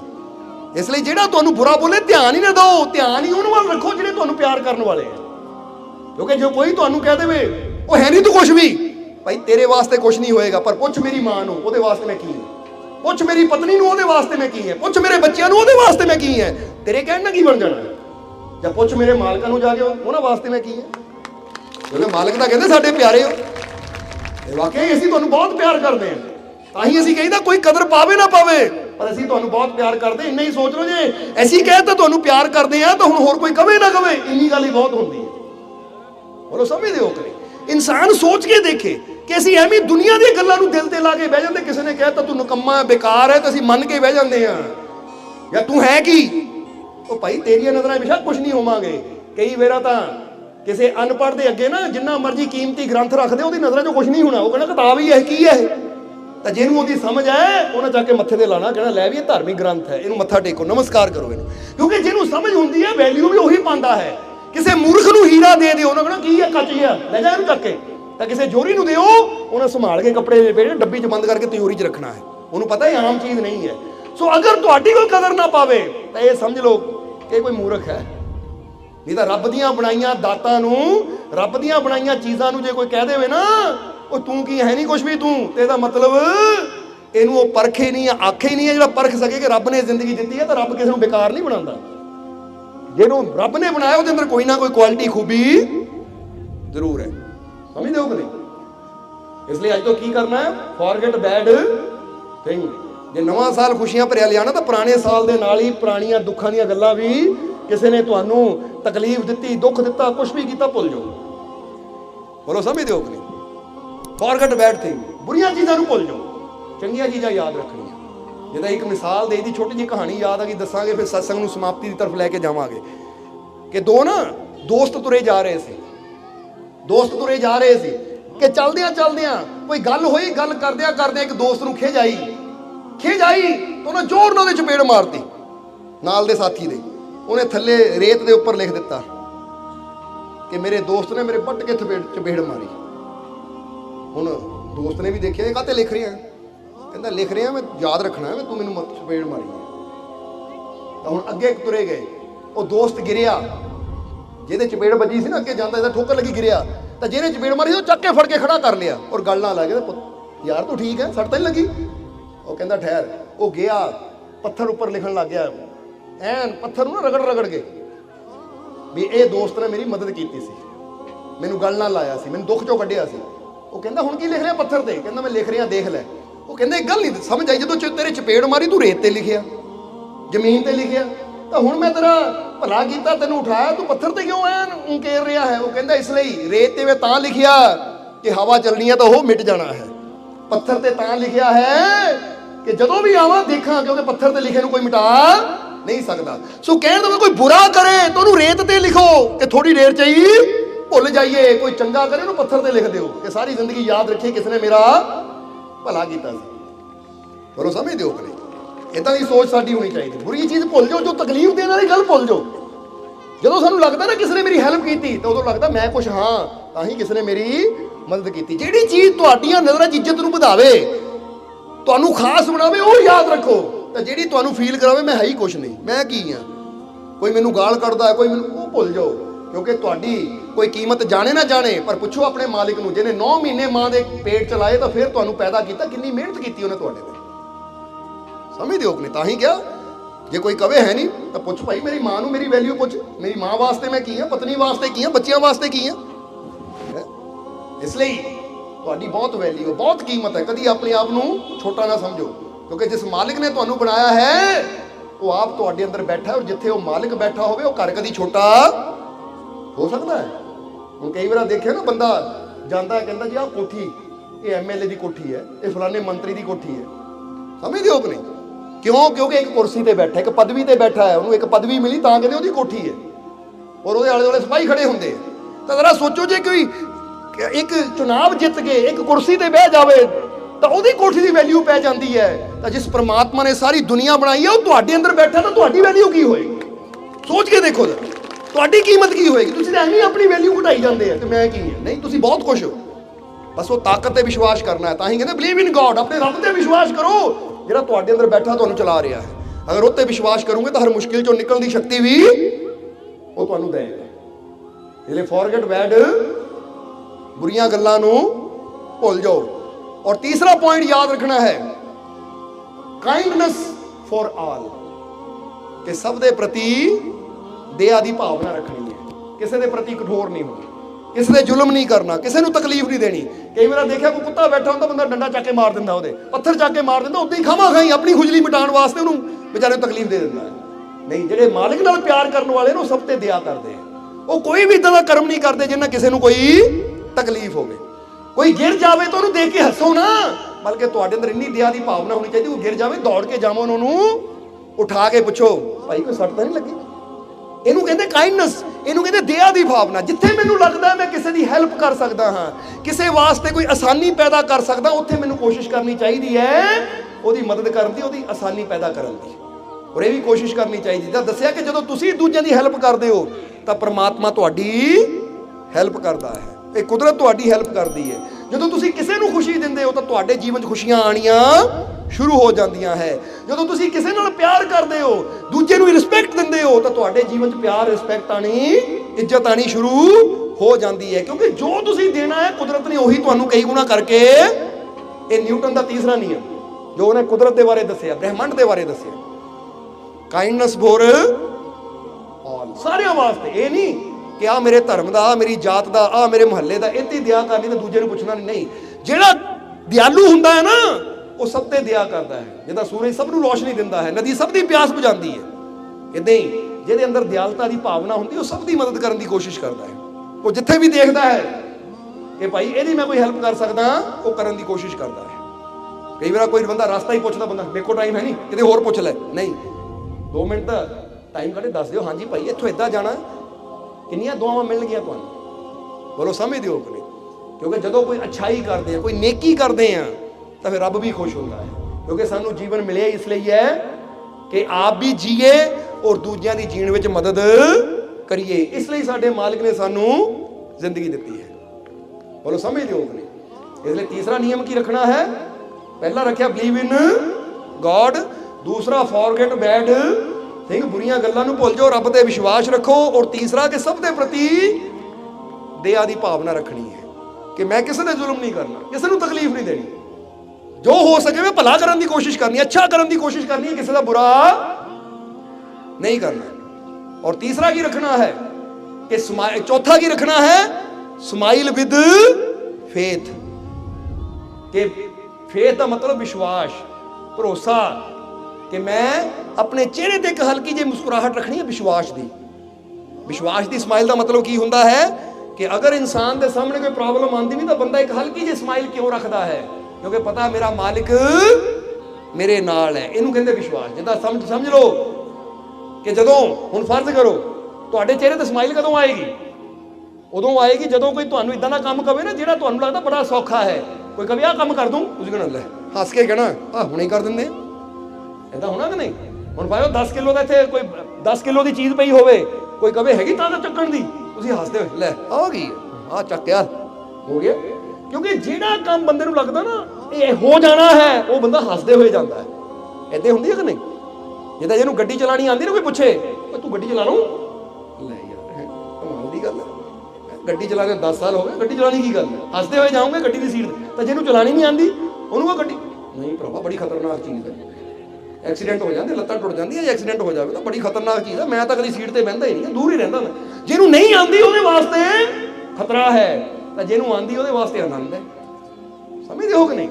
इसी तरह स्माइल विद फेथ, जिन्होंने पता है, यकीन है कि जे मेरी अगे मुश्किल आई हो, मुश्किल का सामना मुस्कुरा के करता है, क्योंकि पता बहुत बड़ी ताकत मेरे नाल है, मेरी मुश्किल दूर करेगी, मैनू परेशानी चों कढेगी। इसलिए अपने मालिक दे पूरा विश्वास रखना। और पंजवा और आखिरी नियम जरा गौर करना, फॉरगिव हु हर्ट यू, कि ओनू माफ कर दो जिन्हें भी तुहानू तकलीफ दिती है, माफ कर दो। एक तो हुंदा भुल जाना, भुल गया पर हाले तक माफ नहीं किया, और एक हुंदा माफ भी कर देना। जा बई तू जिथे भी बैठा है, चाहे तू घर है, किते बाहर बैठा, कोई जलंधर बैठा, कोई कनेडा बैठा, किते जो कोई मैनू कदी जिंदगी बुरा बोले तो अज तो मैं तेनू माफ किया। क्योंकि जिद्दां ही तुसीं माफ कर दो तुहाडे दिल तो एक बोझ उतर जाता है। जिस करके जे किसी दी वो रह गए ना अपने दिल च बैठे रहोगे, इहनूं मैं माफ नहीं करना, तो पीड़ा सदा तुहाडे नाल रहेगी। जदों भी कदी तुसीं हस रहे हो, मुस्कुरा रहे हो, और वो बंदा तुहाडे सामने आ जाए तो नाल ही देख के तुहानूं गुस्सा आ जाना, तुहाडी सारी खुशी, सारा आनंद चला जाना है। की होया, इन्ने खुश सी, उहनूं देख के ही दुखी हो गए। ਇਹਦਾ मतलब है तुसीं अंदर वो चीज़ लैके बैठे हो जिहड़ी तुहाडी खुशी नूं एक सैकंड 'ਚ ही खत्म कर सकती है। फिर जिहड़ी चीज़ मेरी खुशी नूं खत्म कर देवे, ये चीज़ अंदर क्यों रखना। जा भाई तू चाहे मेरे सामने बैठा रहे, तेनू माफ किया, हुण मैं कदी तेनू देख के गुस्सा नहीं करना, क्योंकि मैं वादा कर लिया अपने आप नाल, मैं सदा खुश रहना है, मैं सदा आनंदित रहना है। कोई दूजी चीज़ मैनू अंदर दुखी नहीं कर सकती। करोगे कि नहीं। समझ भी आ रही कि नहीं, तो बोलते नहीं, भुख नहीं लग गई। चलो हम टाइम काफ़ी हो गया, सत्संग समाप्ति तरफ लैके चलीए। तो अपने अंदर विश्वास रखना है। तो 5 काम करने कि नहीं। एक 6वां पहले ही दसिया कि अपने रब का सवेरे सवेरे नाम लेना है, और रिक्की की तरह विश्वास रखना कि जे मेरे चारों तरफ दुखा तकलीफा परेशानियां का रेगिस्तान है ना, रेत ही रेत है, तो भी मैं कोशिश करनी और विश्वास रखना कि मेरा मालिक मैनू मेरी मंजिल तक जरूर लैके जाएगा। मैं हार, क्योंकि रिक्की ने हार नहीं मन्नी सी 71 दिन तक। 71 दिन कोई थोड़े नहीं होंगे। इत्थे एक दिन ही बंदे नूं नंगे पैरी रेगिस्तान च तुरना पवे तो बंदे का बुरा हाल हो। 71 दिन तक बिना पानी तो, बिना रोटी तो, बिना कपड़े तो, बिना जुत्ती तो रेत ही घूमता रहा हो, पर फिर भी हिम्मत उन्हें नहीं हारी। एक उम्मीद सी, एक विश्वास सी, एक यकीन सी कि मेरा रब मैनू, मेरा गॉड मैनू, मेरा मालिक मैनू मंजिल तक जरूर लैके जाएगा। इसी तरह तुहानू भी यही कहांगे आखिरले वचनां च कि तुसीं भी जीवन च यकीन रखना है। इसलिए हालात बेशक जिद्दां दा मर्जी रेगिस्तान होवे, दुखों का, परेशानियों का, बीमारियों का, पर यह विश्वास रखना है कि मैनू अपने मालिक पे पूरा यकीन है कि मेरा मालिक मैनू खुशियां तक जरूर लैके जाएगा, मेरा मालिक मैनू कामयाबी तक जरूर लैके जाएगा, मेरा मालिक मैनू सफलता जरूर देगा। यकीन है कि नहीं। वे कह रहे हो आखिरले वचना चुन के मैनू अपने मालिक ते पूरा, मैनू अपने मालिक ते पूरा, मैनू अपने मालिक ते पूरा, मेरियां झोलियां खुशियां नाल, मेरियां झोलियां खुशियां नाल, मेरियां झोलियां खुशियां नाल मेरे सारे दुख दूर, मेरे सारे दुख दूर, मेरे सारे दुख दूर। मेरा मालिक मेरे, मेरा मालिक मेरे, मेरा मालिक मेरे। और जिस तरह दसिया मनोविज्ञान ने खोजा कि जो तुसी सोचते हो ही बन जाते हो। फिर सोचो मैं बहुत सोचना है दिलों, नाले हंस के भी दिखाना है। हूँ कही मैं बहुत खुश, मैं बहुत खुश, तेरी शक्ल दस तू खुश है, फिर मिलेगा कितना तेन? क्योंकि कहन ना नहीं फील करन ना चीज आती है। हुण तुसीं कई बार देखोगे ना कि हुण एक तुहानूं इत्थे छोटी जी गल कहण लगे कि ਜਿਹੜੇ माता पिता बैठे है, किसी होर दा बच्चा लिया के उन्हें गोद च बिठा दो ना, वो हाथ जरूर सिर ते फिरनगे पर वो फीलिंग नहीं होएगी जो अपने बच्चे नाल हुंदी है। जो अपना बच्चा आएगा बंदा इतना हाथ फेरेगा कि लै भी रोम रोम नूं एक वो होएगा मेरा बच्चा। हुण जो फीलिंग हुंदी ना प्यार दी, इदां असीं फीलिंग करनी है खुशी दी महसूस, कामयाबी दी महसूस कि मैं कामयाब हाँ, मैनू कामयाब होने तो कोई रोक नहीं सकता क्योंकि मेरा मालिक मेरे। इसलिए जे भी कहना कामयाब होना चाहते हो ना, फिर अज कर लो विश्वास अपने अंदर पैदा कि जे मैनू पिछे नाकामी मिली है तो हुण मैं वो पिछली चर्चा नहीं करनी, फॉरगेट बैड थिंग, पिछलियां ना कामयाबियां नूं भुल जाना है, बल्कि हुण मैं गल करनी है कामयाबी दी कि मैनू कामयाबी जरूर, मैनू कामयाबी जरूर, मैनू कामयाबी जरूर, क्योंकि मेरा मालिक मेरे। बस ये यकीन रखना है, इस विश्वास ना कदम बढ़ाना है तो फिर कामयाबी भी जरूर मिलेगी।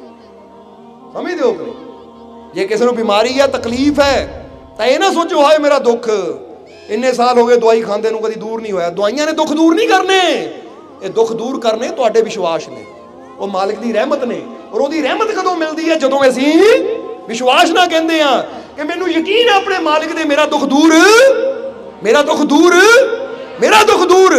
जिन्ना विश्वास नाल असीं कहंदे हां उन्ना सानू फील हुंदा है। बोलो समझदे हो कि मेरी तकलीफ मेरा दुख। हुण अज अजीब दस रहे सी, खड़े हो जाओ तुसीं, किहड़े हालात सी इन्हां दे। अज दस्सिया कहंदे मालक रिपोर्टां कराइयां, रिपोर्टां 'च कुछ नहीं आया। बिल्कुल ठीक है, मैं तुहाडे सही दा की हालात सी पहलां पुछ लिओ इन्हां नूं, क्योंकि विस्तार नाल तां नहीं असीं दसना, तां ही खड़े नाल नाल करदे हां कि तुसीं पुछ सकदे हो बाद चों भाई तैनूं किहड़ी प्रॉब्लम सी, किहड़ी बीमारी सी, तां कित्थों मालकां ने एक नवीं जिंदगी दित्ती। बैठ जाओ। सो कहने का मतलब कि जीवन में प्रॉब्लम बहुत होंगी बंदे दे, क्योंकि जिंदगी के हर मोड़ पर, जिंदगी के हर मोड़ पर मुश्किलें तो खड़ी है। मुश्किलें तो खड़ियां मिलनियां ही है, क्योंकि कोई इतना का दिन नहीं होना जो शायद कोई मुश्किल या परेशानी ना आवे। जिंदगी के हर मोड़ पर मुश्किलें तो खड़ी है, मगर जीतता वो ही है जिसकी सोच बड़ी है। कि जित ओदी हुंदी जिहड़ी अपनी सोच नूं बड़ा कर लैंदा है, अपने विश्वास नूं बड़ा कर लैंदा है कि जिहड़ी मर्जी मुश्किल होवे कोई मुश्किल मैनूं हरा नहीं सकती, क्योंकि मैं अपने मालिक दा बनाया होया। सोना सोना मेरा मुर्शिद सोना।